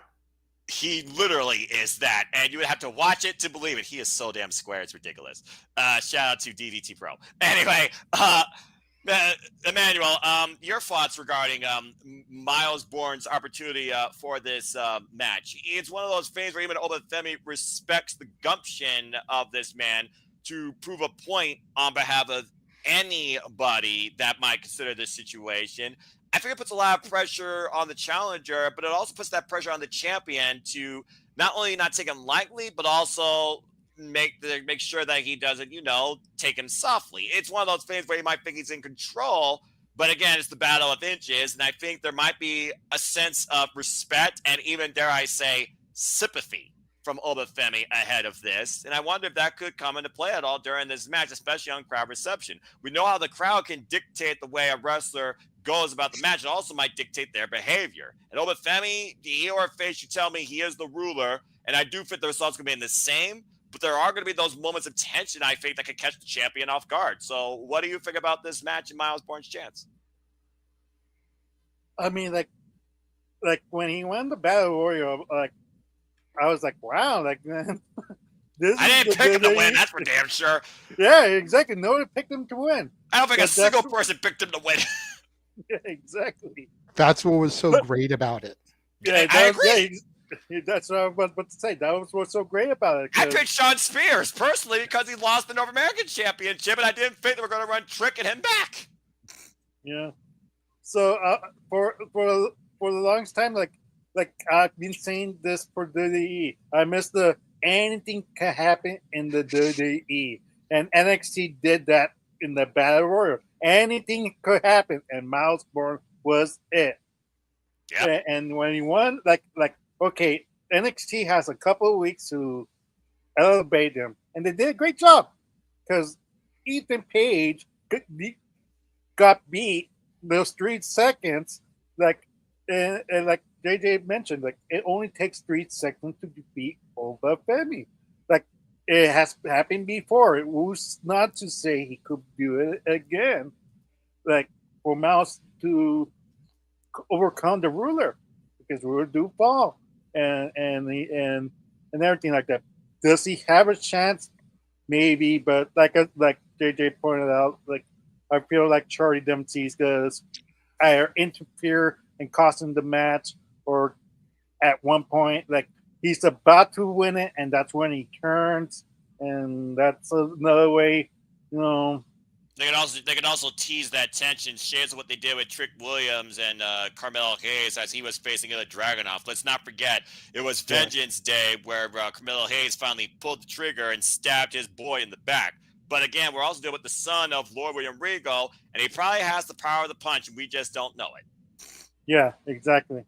There's only one worry I have, and that's because of the IWC community that revealed that Stephanie and Miles were dating, apparently, because they have a picture of those two together with Miles' family. Well, this mean nothing. It could mean nothing. It could be just two friends, This having a cookout or This is the problem where the internet's become TMZ and everybody's the paparazzi and believes they have to use that towards the jurisdiction on anybody in professional wrestling, especially. Ridiculous. Continue. yeah. Now. So yeah, I'm not for trying me, to turn this to an IWC rant. Hell no. yeah, You've already got one thing you got to rant about. yeah. Check your PayPal, by the way. Yeah, I already sent the big bell. Anyways, like, Damn it! but anyways, like, but that's my worry. Like, my worry is that like, if the IWC thinks that he's getting this opportunity because he's dating Stephanie, you're dead wrong. He deserves to be in this spot. He deserves. Like with that speech, it convinced me. Like if hopefully like he gets a mic, somebody, a manager, like a Paul Heyman, somebody to talk for him.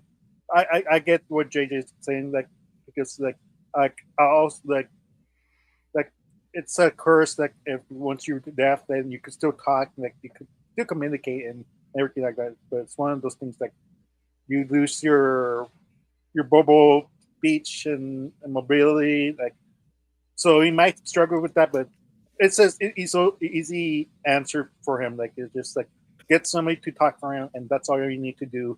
Like, and if he goes babyface at one point in the main roster, that's all you have to do as well. Like let him talk, let him talk as he is. Like make that passionate speech that anything could happen. Like even if he with a disability could make it, anybody could make it as a wrestler. And then so that's what I liked about this storyline. Like even though Ova is gonna most likely defeat him in the end, he's gonna get the respect in the end of the match. Yeah, hopefully like with the like crowd handshake and the crowd giving a proper reception. And I think that you respect this effort and you wait to pull the trigger or fist on the turn where once again looks like they're going to break up a faction. Go figure. But that's a whole different conversation for another day. All right. Well, we had a lot of fun, a lot of talk, a lot of unique circumstances. Now let's go ahead and get into some history to be made. Because do you believe? Are we about to whoop that trick? And pretty soon someone will be teleporting from the morphing grid sooner rather than later. Probably I'm done speaking.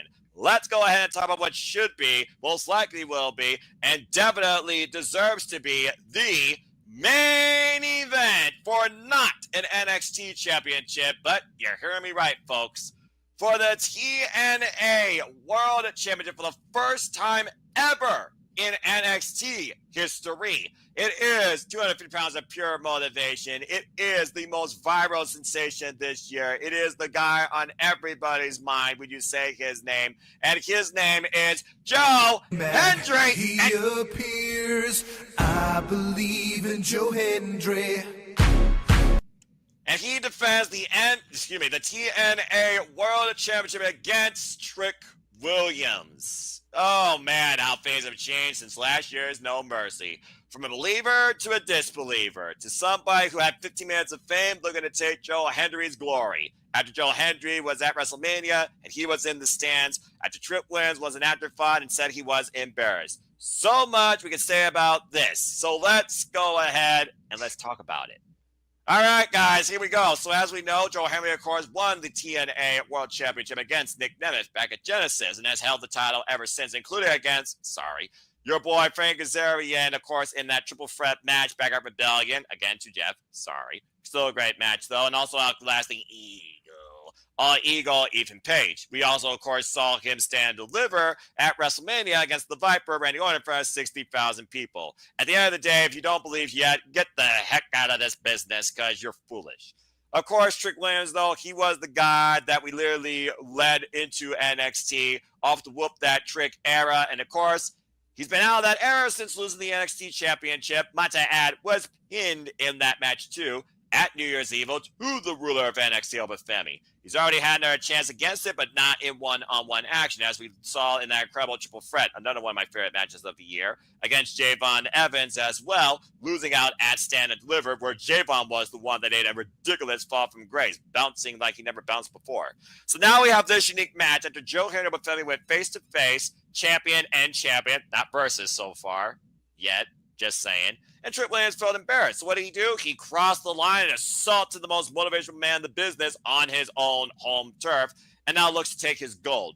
Now, again, I did not watch this week's highlights, but I damn sure watched the highlights in the entire segment of this face-to-face contract signing promo. And Joe Henry said very poignantly, the pressure is more on you and not on me, because if you lose this, that's it for you. That being said, let's go ahead, get y'all's thoughts on this history for the first time ever as the TNA World Championship is defended in NXT. And I think it's only fitting because we have Nola back together after who knows how long. It's wrestling time. Hello, Datilla. Welcome back to City Predicting. It's good to have you part of this unique history. Of course, you and I, we are TNA. But this NXT TNA relationship has just given us the mecca of anything we can hope to expect. Trick Williams, Joe Henry for the TNA World Championship. Good to see you. Why don't you go ahead and start up the discussion here? What do you see happening? Do you have Joe Henry retaining? Yet we're TNA, yet you don't walk this way. Non-copyright. I walk with Elijah. I also used to walk with Elias. I saw Elias perform and freaking burn the Cleveland Browns. Anyway, that was back in 2019. I walk with Ezekiel. He did freaking. That does not exist. It's you know what would have been really China. cool? You know what would have been really cool if they were able to pull off the 3 faces of Elias for the NXT Battle Royal. That would have been really cool. You know what? I'm not gonna lie. When Elijah showed up at the Battle Royal, I was kind of hoping to see Elias show up. If it had been a Royal Rumble instead of Battle Royal, I think they could have done it.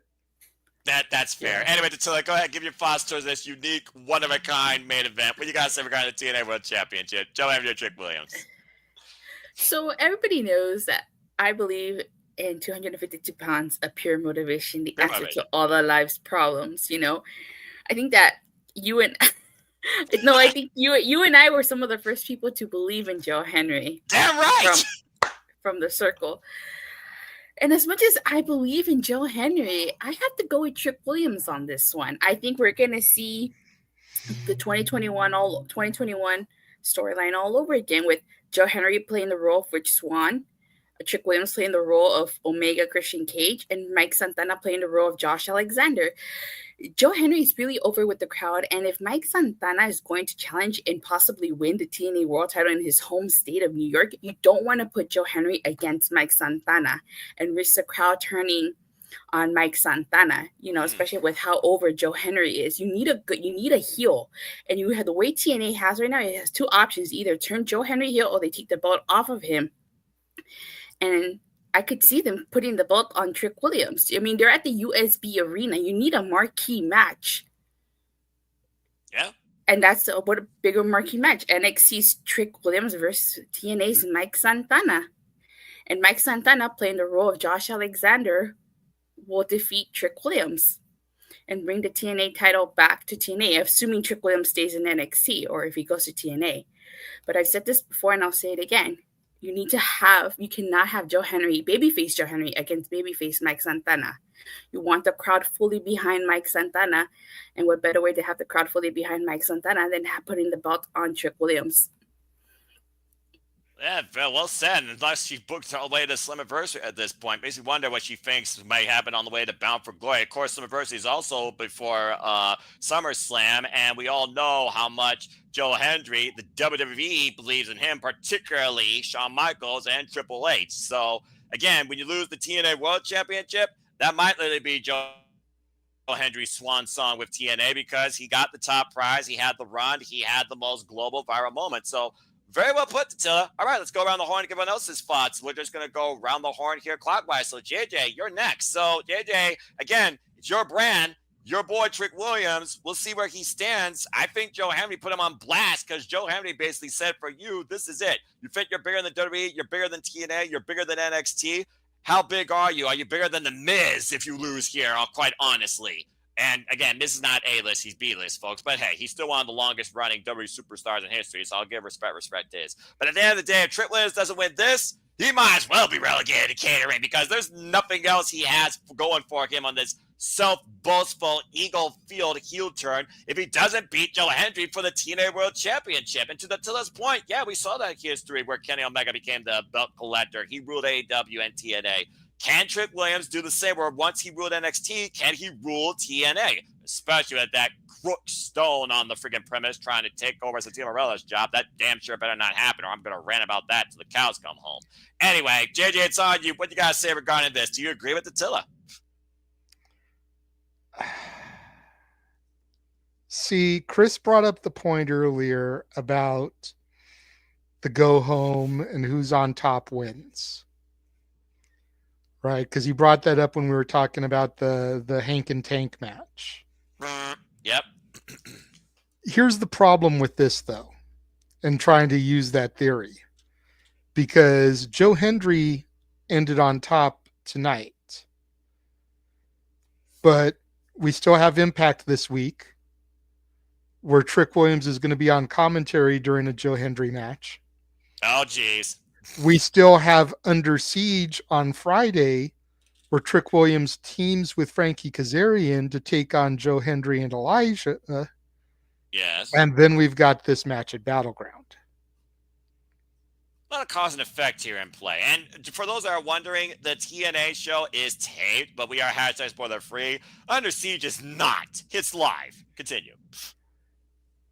And to Datilla's point, while I could see Trick Williams winning the title, I don't know if you do it now. Because let's not forget, Against All Odds is in 2 weeks. Everything's in 2 weeks. It's on Friday, June 6th, the night before Money in the Bank and the AAA show. Oh, good grief. So if this is going to be an NXT thing, who's to say that Trick can't win the title at Against All Odds in Arizona, California's neighboring state, California, and then come to California, defend the title on the AAA show, and then go back to Arizona for the tapings. We've seen people go coast to coast before, just saying. And this isn't coast to coast, this is crossing state lines. Like, I don't know exactly the flight time to Arizona, but if a flight from California to Vegas is only an hour, you can't imagine that it's much more than a 2-hour flight at tops. Yeah, because it's a little further than Nevada. There's your U.S. geography lesson tonight, folks. Please continue. So while I could see Trick becoming champion, there's something that I see happening at Under Siege, which we'll get to when we do those predictions on Thursday. Make sure you tune into Simply Predicting Thursday night. Same bat time, same bat channels. Hope to see you there, Datilla.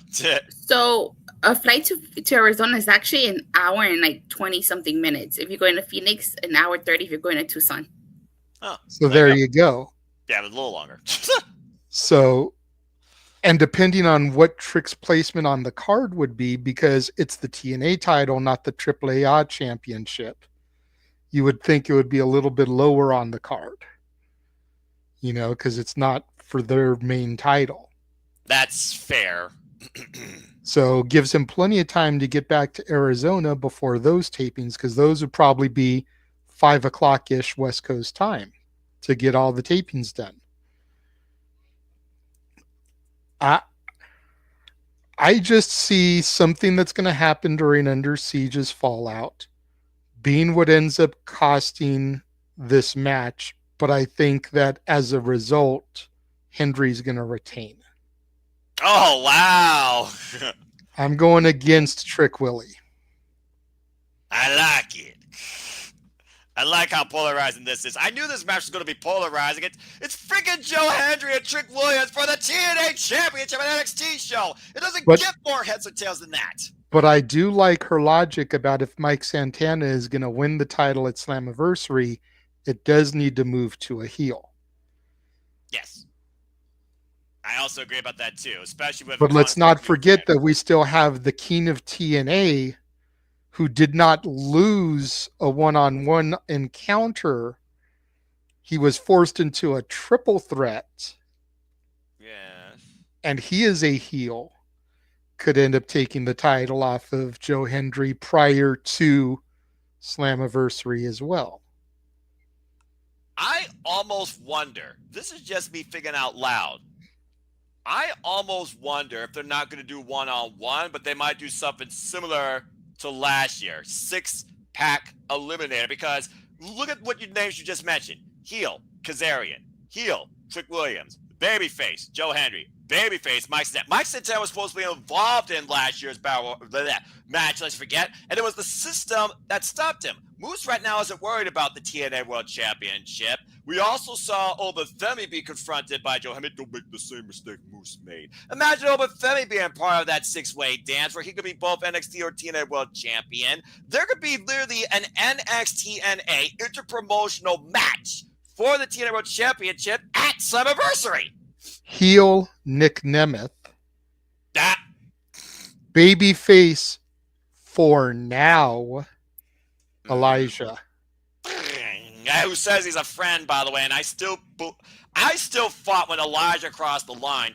He was going to confront Joe Hendry for that great song, Henry took his job, and literally challenge him for the title. He's been nothing but a friend, but to your point, they are together at Under Siege. He's definitely turning on him. Yeah, look, if the heels are going to get Since you're going to go ahead and throw my freaking scenario out there, I think Elijah getting involved in this is how Hendry keeps it, because the match will get thrown out. Yeah, and then he gets a guitar over the head, and that's how you set up the next match at Against All Odds, to your point, which is the next TNA special 2 weeks from now. So it's just right now where I believe Joe Hendry's going to retain too. I just think there is too much momentum on Joe Hendry's side in the wrestling business, representing TNA and XTNA with the TNA championship still on his shoulder. And lest we forget, his shoulder is still not 100%. And I think people do want to see eventually Kazarian and Joe Hendry collide one-on-one, and maybe that leads into that debacle of that multi-person match that I'm thinking of. History's already being made with this match in play. It doesn't mean the title has to change hands. We've already talked about Trick Williams when it comes to his in-ring work. Yeah, he's got a pretty darn good promo. He's got a great character. But sometimes when it comes to representing in the highest spots as champion, not the best. And we've talked about it before. And the jury's still out on that. Now he's working as a heel character. We'll see how far that goes. Doesn't mean he needs a title to do that. And plus, if he loses here, imagine what else he's going to do across TNA and NXT to prove a point on how big Trick really is without a championship. I think Joe Hendry's going to retain too. So right now, Attila, you're the odd one out. Let's see what the rest have to say. I love the fact this is polarizing, though. This is great. Chris, go ahead and lend your thoughts towards this real quick, because I know you want to bid Kenny Omega fashion I do, because, again, God bless you. I know you got priorities too. What you got to say regarding this? Do you have a new champion, or does Joe Hendry retain? Do you believe? Well, Attila, hi. I catch you on the front row of TNA Rebellion. So we saw both of them. I was so happy to see you in the front row. Congratulations on going to TNA Rebellion. You didn't see me yawning or eating a churro, did you? No, I did not. No, I did not. I saw you yawning during Joe Hendry's part. You were bored. No, I'm kidding. How dare you? Blasphemy! I wasn't bored. No, what's blasphemy is you denying the fact that El Grande Americano is a lucha legend and completely separate from Chad Gable. I'm gonna rant. I'm not gonna rant right now. I'm fine. To Chris, continue your point. You're not gonna get me started while we're talking about Joe Hendry. Continue, Chris. Well, I'm gonna have to say this, Attila. You took the words right out of my mouth, because I saw a highlight on TNA. It had both Trick Williams and Mike Santana cross paths with one another. So, and I kind of said, oh my gosh, they are actually teasing we're going to get this match down the road. And I think down the road will be Slammiversary, and is going to be for the TNA World Championship, because I have history being made this Sunday night when Trick Williams finally becomes, and he will be the first NXT superstar to win another brand's champion, and we'll finally get history made. Trick Williams becomes the TNA World Champion. And then he'll do some of the TNA tapings leading into Slammiversary. We're going to have Mike Santana. By the way, I know he's competing in a match this Friday at Underseas. Mike Santana is going to definitely win on Friday. So, Yeah, look at him calling the jury out there. and Mike Santana, he is going to face Trick Williams at Slammiversary for the TNA World Champion New York. And that is when Mike Santana will finally bring home the TNA World Championship back to TNA solar. And then, Spoiler. and then with Trick, maybe he goes and takes on Obafemi for that NXT championship down the road. We're just going to have to find out and see. Fair enough. So I have Trick Williams making history, and I have to bid you fine adieu. So Appreciate you guys it. could put up my new graphic for This won't be the last time you simply- see him on screen, folks. for And I'm not talking simply about just Chris. predicting. I don't see My- anything. Seriously. Very funny, Why, Totila. why Very did you funny. just throw up a black screen? Like, Good point. Let me put this up. So where you guys can find me at is on my Insta, CMROTZ_1316. My Facebook is Christopher Rots. My X is CRots24. Thank you all you guys for allowing me to be on tonight. And with my new graphic, he is the last real champion. Thank you so much for having me on. Appreciate you, Chris. Take it easy, and we'll see you next time on Simply Predicting. next time you make a graphic we can actually see. Yeah, because I Well, couldn't see anything. blame the young man, all right? He wanted to remain invisible man, despite the fact he was on screen. We've had him from Avatar Man to Invisible Man to the Ranting Man. Still to come. All right, well, that being said, it's 2 for Trick and 2 for Joe Hendry. This should be interesting. Emmanuel, you're the tiebreaker. Yeah. Yeah. So, do you believe or do we whoop that trick? What do you guys say regarding this? Okay. By now, the West Coast feed should be over for the It is. NXT. NXT. So No, the West Coast feed still has 40 minutes Oh, wait, Okay. that's right. 1 hour. Botch. Continue. because it's a 2-hour broadcast, not a 1 hour. Spoiler alert, folks. Heads up. 3, 2, 1. You've been warned. Go ahead, Emmanuel. yeah, that in the end, Joe Hendry busted the guitar on Trick Williams' knee. Like that's gonna be the focal point of the match. Is Trick Williams' knee, Trick knee, is gonna be The trick 100%. The trick shot be like 100% when he delivers it on this Saturday. That's the biggest question. Like, is he going to be 100% after the this coming Saturday? My biggest question is this: is WWE going to buy TNA? That's And I've fair. been thinking about it so hard. Thinking. Yeah, and I think Trick Williams is going to be your new TNA champion. Unfortunately, And he says No, unfortunate. yeah, because Joe Hendry. I believe in Joe Hendry. Don't get me wrong. But About it's just Snake. one. Say his But it's what? name and he appears. I believe in Joe. President of that, Hendry. Not copyright. Play it too many times. Go ahead. Not copyright. So be cool, Joe Hendry, if you're in this by any chance. I think Joe Hendry's probably the coolest man on the internet. Just saying. If he Anyway, was the coolest man on the internet, then he would appear on our show because we've said his name how many times and he Look, hasn't appeared. eventually it works, but also he's a busy man. I mean, there's people saying his name all over the world. For all we know, like he wants to be. People want to see him in London, Paris, Tokyo, Scotland, Mexico. Canada, Mexico. Mexico. Yes, Mexico. thank you. They say. Anyway, continue. Not copyright, not singing. Anyway, continue. It makes sense because you have a Worlds Collide. Like, how feeling if we have a TNA title being defended in Worlds Collide? Have an NXT title being defended in Worlds Collide? What about All the titles. The Yeah, real all Night the Champions, not in Saudi Arabia. and that's the Worlds Collide we'd be begging for years and years. True that. But but there also that possibility. What if Joe Henry does win and they extend the feud, and that's where Worlds Collide again, part two, Trick Williams versus Joe Henry part two, and that's when Trick Williams wins the title there. Then you figure That's like the maybe Joe Henry wins the title back possibly before Slammiversary. Exactly. There's a slight possibility for that.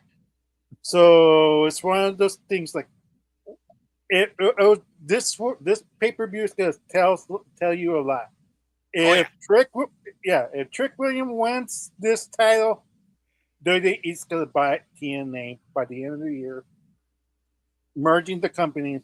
That's why Indy Hartwell got the TNA contract. That way, so happy for her too. That way, if you're an ex-WWE person who got released, like Dakota Kai, Cora Jade, etc., you could develop your character and still be under the WWE brand, and it'd be like, hey, you're doing better. Well, now let's call you up back to WWE. We did a previous mistake. You prove yourself that you're more than you are, and let's go from there. And that's the reality we're facing now in the WWE right now. Give more eyes to TNA. Let's face facts. Like, who's the biggest star, Trick Williams or Joe Henry? I think Trick Williams just edges out Joe Henry by a little. Only because it's WWE versus TNA. I will give you that. Has Trick Williams had a song in the top 10 on the music charts? Yeah, about to say, has he top 10 in the UK? Has he literally been everywhere possible? I mean, I think the jury's out, though, because here's the thing. Has Trick Williams had 60,000 people pop for him at WrestleMania? About to say, he didn't even have 15,000 people fully, I think, at Stand Delivered whoop that trick. I'm just saying.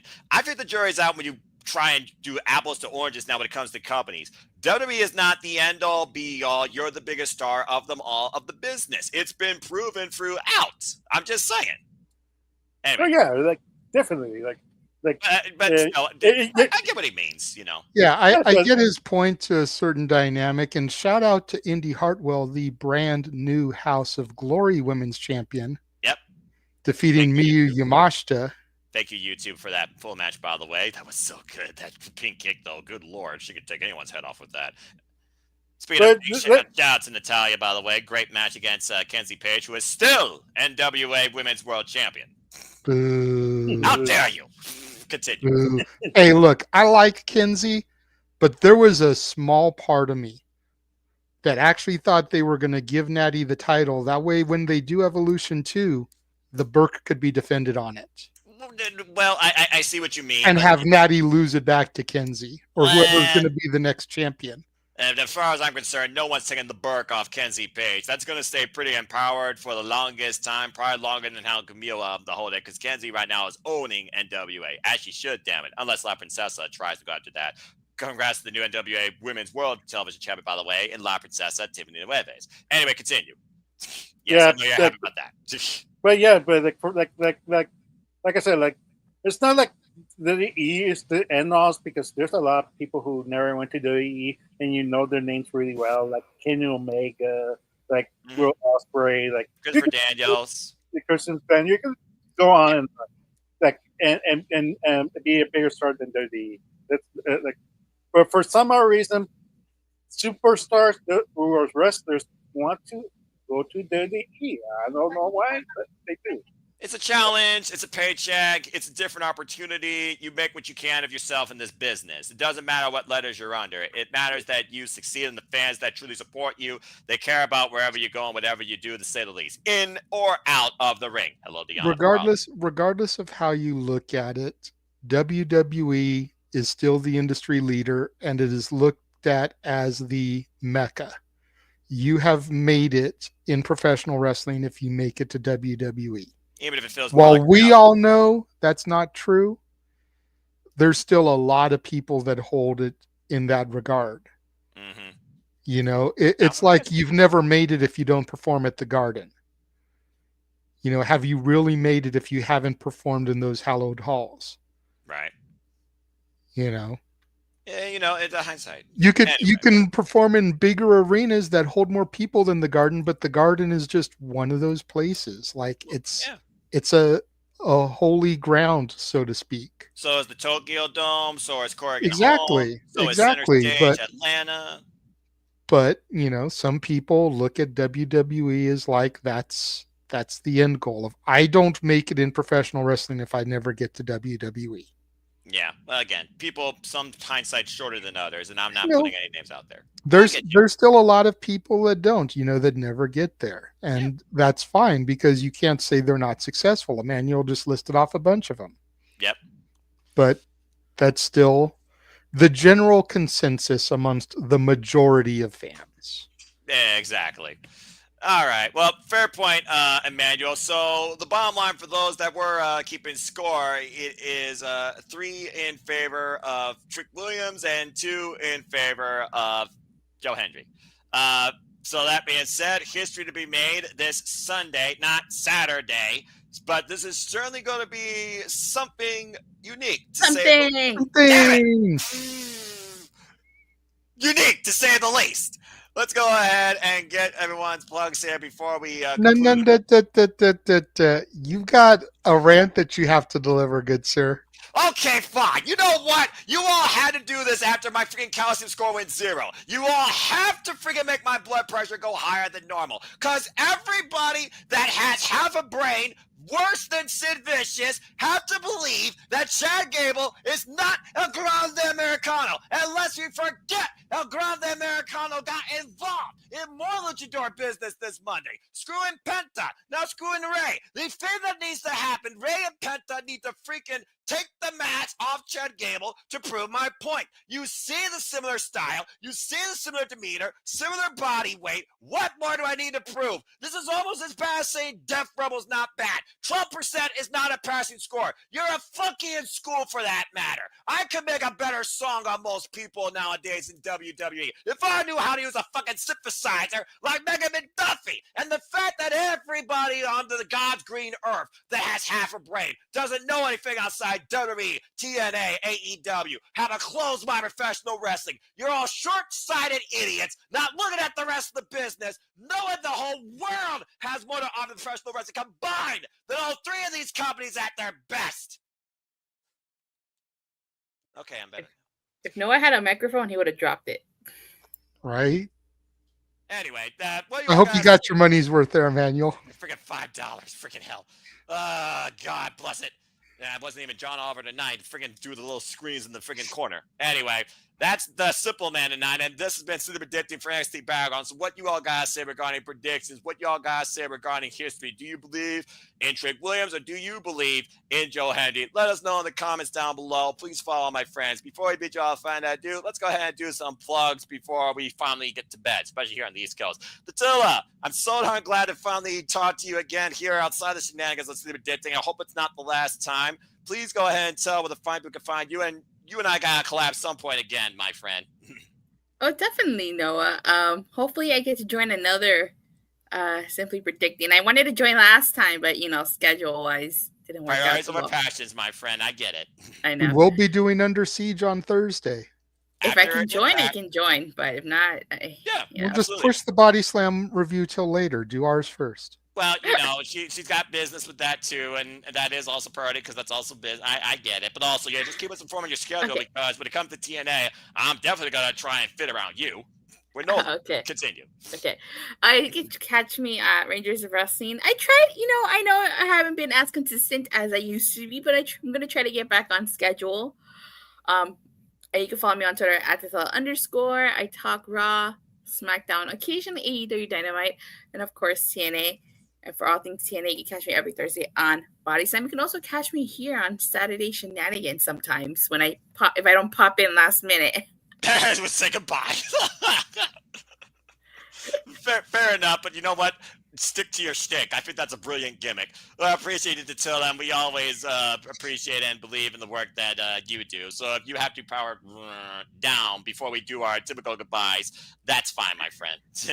Well, she has her own Raw review that she's got to do in 30 minutes. As I just got a notification that Rangers of Wrestling will be going live in 30 minutes. So, you know. Subscribe, folks, and stay tuned. I didn't do it last night, so. All right, well, get to work and then get to sleep. So go ahead and power down, and we'll see you next time I do. All right. Bye, guys. Much love to you. Bye, Attila. And then there were 3. All right, that being said, Emmanuel, you didn't have to argue with Arlene tonight. I'm sure you can argue with probably a couple of your picks. And again, you all can stay tuned for the forum. Like I said, when I get home from work, some point tomorrow, because I'll build it at work during my downtime. But go ahead and tell where people can find you outside Chase U. That's another thing I can rant about, but I'm not going to because that's just a whole never-ending story. I mean, like you read it under my name, Chase U, the new class. Zach Morris is trash. If you want to see Saved by the Bell, see it at NBC. Not copyright. Not copyright, indeed. Not promoted. Lord. All the references.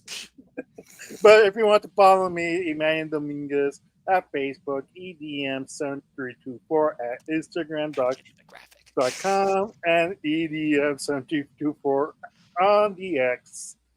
Give it to you. Yeah, and if you have better things better intakes than that, please donate and say, I want to be in this predictions. Just tell Noah. Get the Renegade's approval, and then, hey, he'll pass it towards me, and I welcome anybody with an open mind, positive meter, or someone that wants to test my mentality here on Simply Predicting, in and out of the spaces, too. Yeah, because like the more the merrier. Because like I want to hear some other people's thoughts too. Like that's what this is all about. I'm exactly. very curious to see what the AEW and TNA panels are going to look like. So let's stay tuned for more on that, folks. So thank you, Emmanuel. JJ, Chase U classroom background graphic with Arlene Emmanuel's plugs. Get to work on that. That being said, again, it's your brand. You may not be here, but you're going to be here in spirit. And who knows? Maybe we'll even do a simple take, or you can do some with the till when it comes to review. I know we haven't done that for a while either. But again, things seem to be more back to know about my life. So I'm sure I'll be back to even more crazier madness across YouTube and more stuff like this as well. But go ahead and tell where the people can find you while you got Elena Black now on your graphic. Also, you're still crazy. Yes. You can find me on Instagram, The Renegade JJ Williams, YouTube, Casa D18 Studios, X ROWJJ Williams, and Casa D18 Studio. No S at the end of the X. That's where you can find me hosting my spaces. Just got so much stuff coming up, man. I mean, you've kind of laid it out. We've got 5 watch alongs in 3 days coming up this weekend. Got 2 more Simply Predictings.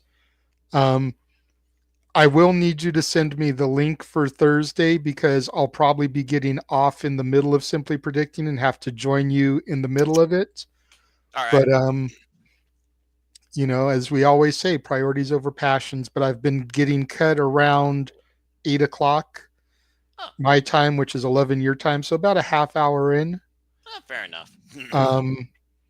But yeah, then we just need to start getting you integrated in some of these independent shows we've been doing, because there's some shows that James and I have been doing and we're like, what the hell do you even call that? And it's like, this is the time where I wish Noah was here, because even if he just knew the scientific name, not whatever specialty name the wrestler gives it, he'd be able to get that over for us. And me and James are just like, what the hell was that even? Like, Jesus Christ. Like, so yeah, hopefully we can get Noah participating. House of Glory, GCW. We definitely want you there for GCW on June 8th, because James and I are going to be doing a double feature, because June 7th, professional wrestling is out to kill us. Yes. Damn it. It's the When Worlds Collide. It's Money in the Bank. It's House of Glory's Puerto Rican weekend. And it's the Tournament of Survival for GCW, and then June 8th is the Cage of Survival. Yep. So James and I are going to be doing Tournament Survival and Cage of Survival the same day, doing the one that aired Saturday, then giving ourselves like an hour break before doing the one that goes live Sunday, just so we can try to get everything in. But yeah, like just so much stuff going on. Like, tune in, subscribe to Batty for Wrestling. Don't be a dickhead.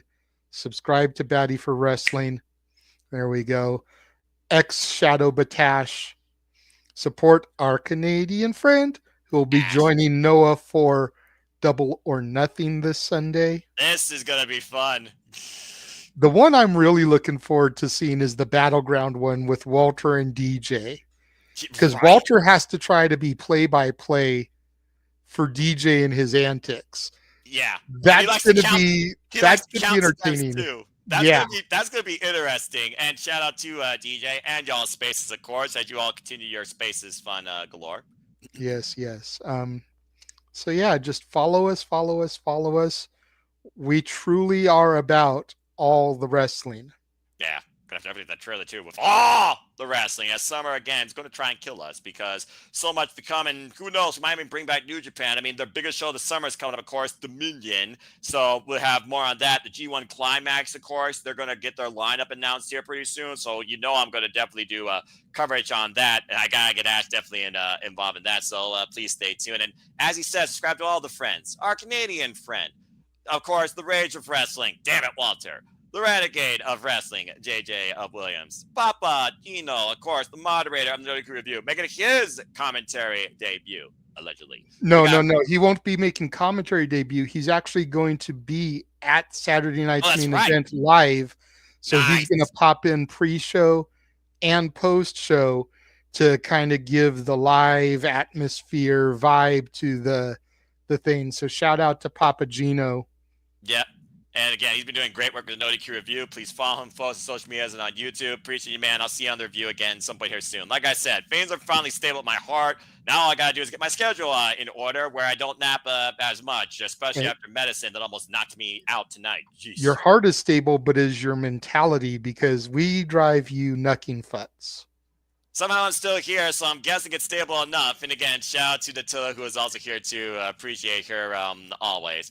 And again, shout out to all of you that tune in as we do engage and cover all the wrestling. And I truly do love this, and I love encouraging this conversation and enduring this madness to it. Again, for those that want to know more about me, I am truly just a simple man and a lifelong fan of professional wrestling. Damn it! So again, as we talk about here all the time, I always like to remind you and encourage you on the winners, no losers, no betters. Just fans of opinions for this passion we all share. At the end of the day, folks, support one another, respect each other, protect your mentality too, treasure your families no matter how much they annoy you. And just your life in professional wrestling, it's truly as simple as that. JD talked about the watch-alongs, but yeah, simply predicting it's a trifecta this week of madness for me. I survived NXT while I survived AW TNA. Stay tuned. We have simply predicting for TNA Under Siege after TNA Impact this Thursday night, 10:30 p.m. Standard Time live. And of course, this Saturday, 3 p.m. Eastern Standard Time, it'll be AEW Double or Nothing, simply predicting. And of course, there are forums for all those that are part of the NXT, the TNA, and the AEW leagues that I'm hosting. Leaderboards will be out soon, probably after this Weekend of Madness concludes. Stay tuned. And the forum for as far as this goes will be out on my social medias and of course in the comment section below. Some point during Wednesday afternoon after I get home from work, so please do more on that. And of course, I'm going to private message in our groups, the people know the queue and y'all as well, so we get our leans picks as well, and those that couldn't be here. But I think that's all I gotta say for now, as this battleground of conversation comes to a close. So we will see you guys literally in a day or so, Thursday night live for City Predicting TNA Under Siege. But for now, I'm going to bid you all a fine adieu, and let's go ahead and leave the folks in usual fashion British game show farewells too. So for Chase U's new class, the Success Morris is trash. It's not Dr. Seuss reference, it's just his thoughts. Emmanuel, please say goodbye. Goodbye, and Atlanta Black, don't do it. Don't do OnlyFans. You're better than that. Just telling you. Fucking hell, Emmanuel. For the Renegade of Wrestling, JJ Williams, his new Dix, CEO of Casting Studios, and my friend forever in NXT and in wrestling and in life. Please say goodbye. Good night, and Elena Black, please do OnlyFans. Damn it, JJ! Come on, you're supposed to show some decorum. Collab with Priscilla Kelly. Oh, good Lord Almighty, that's too much, man. Both of whom, by the way, will be making their debut in GCW coming in June. Debut, or should I say return? Again, this is Elena Black we're talking about. Fair enough. About to say, believe it or not, folks, there was a life for everybody in this business before WWE in wrestling. Anyway, and with that final thought and my rant from earlier where I will stand on that mountain. Congratulations to Darby Allin, by the way, surviving and climbing Mount Everest. Now please get down safely. And for me, it is a simple goodbye as well as we finally bid you folks a fine adieu. So, until Thursday night, where I incur even more madness with these folks and who knows who else, make a positive impact in life and have a good night. And thank you for tuning in to Simply Predicting WWE NXT BattleGround. Have a good night, folks, and Joe Hendry, whoop that trick. Thanks for tuning in. Oh, my gosh. Freaking madness. Joe Henry for the win. I don't care what anyone tells me. Joe Henry deserves to still be the face of TNA. Trick Williams, you had your 15 minutes of fame last year, okay? Move to the side, man. Go and accept your spot in the undercard. Just saying. That's just my final thoughts. All right, I'm in the bike. Do you stop that? You just stop that. And it wouldn't surprise me if she shows up somehow here. She has tensions with Jordan Grace, too, lest we forget. All right, I'm hitting the button. Great job, everybody. Thank you all again for tuning in. Bye. Did it non-copyright.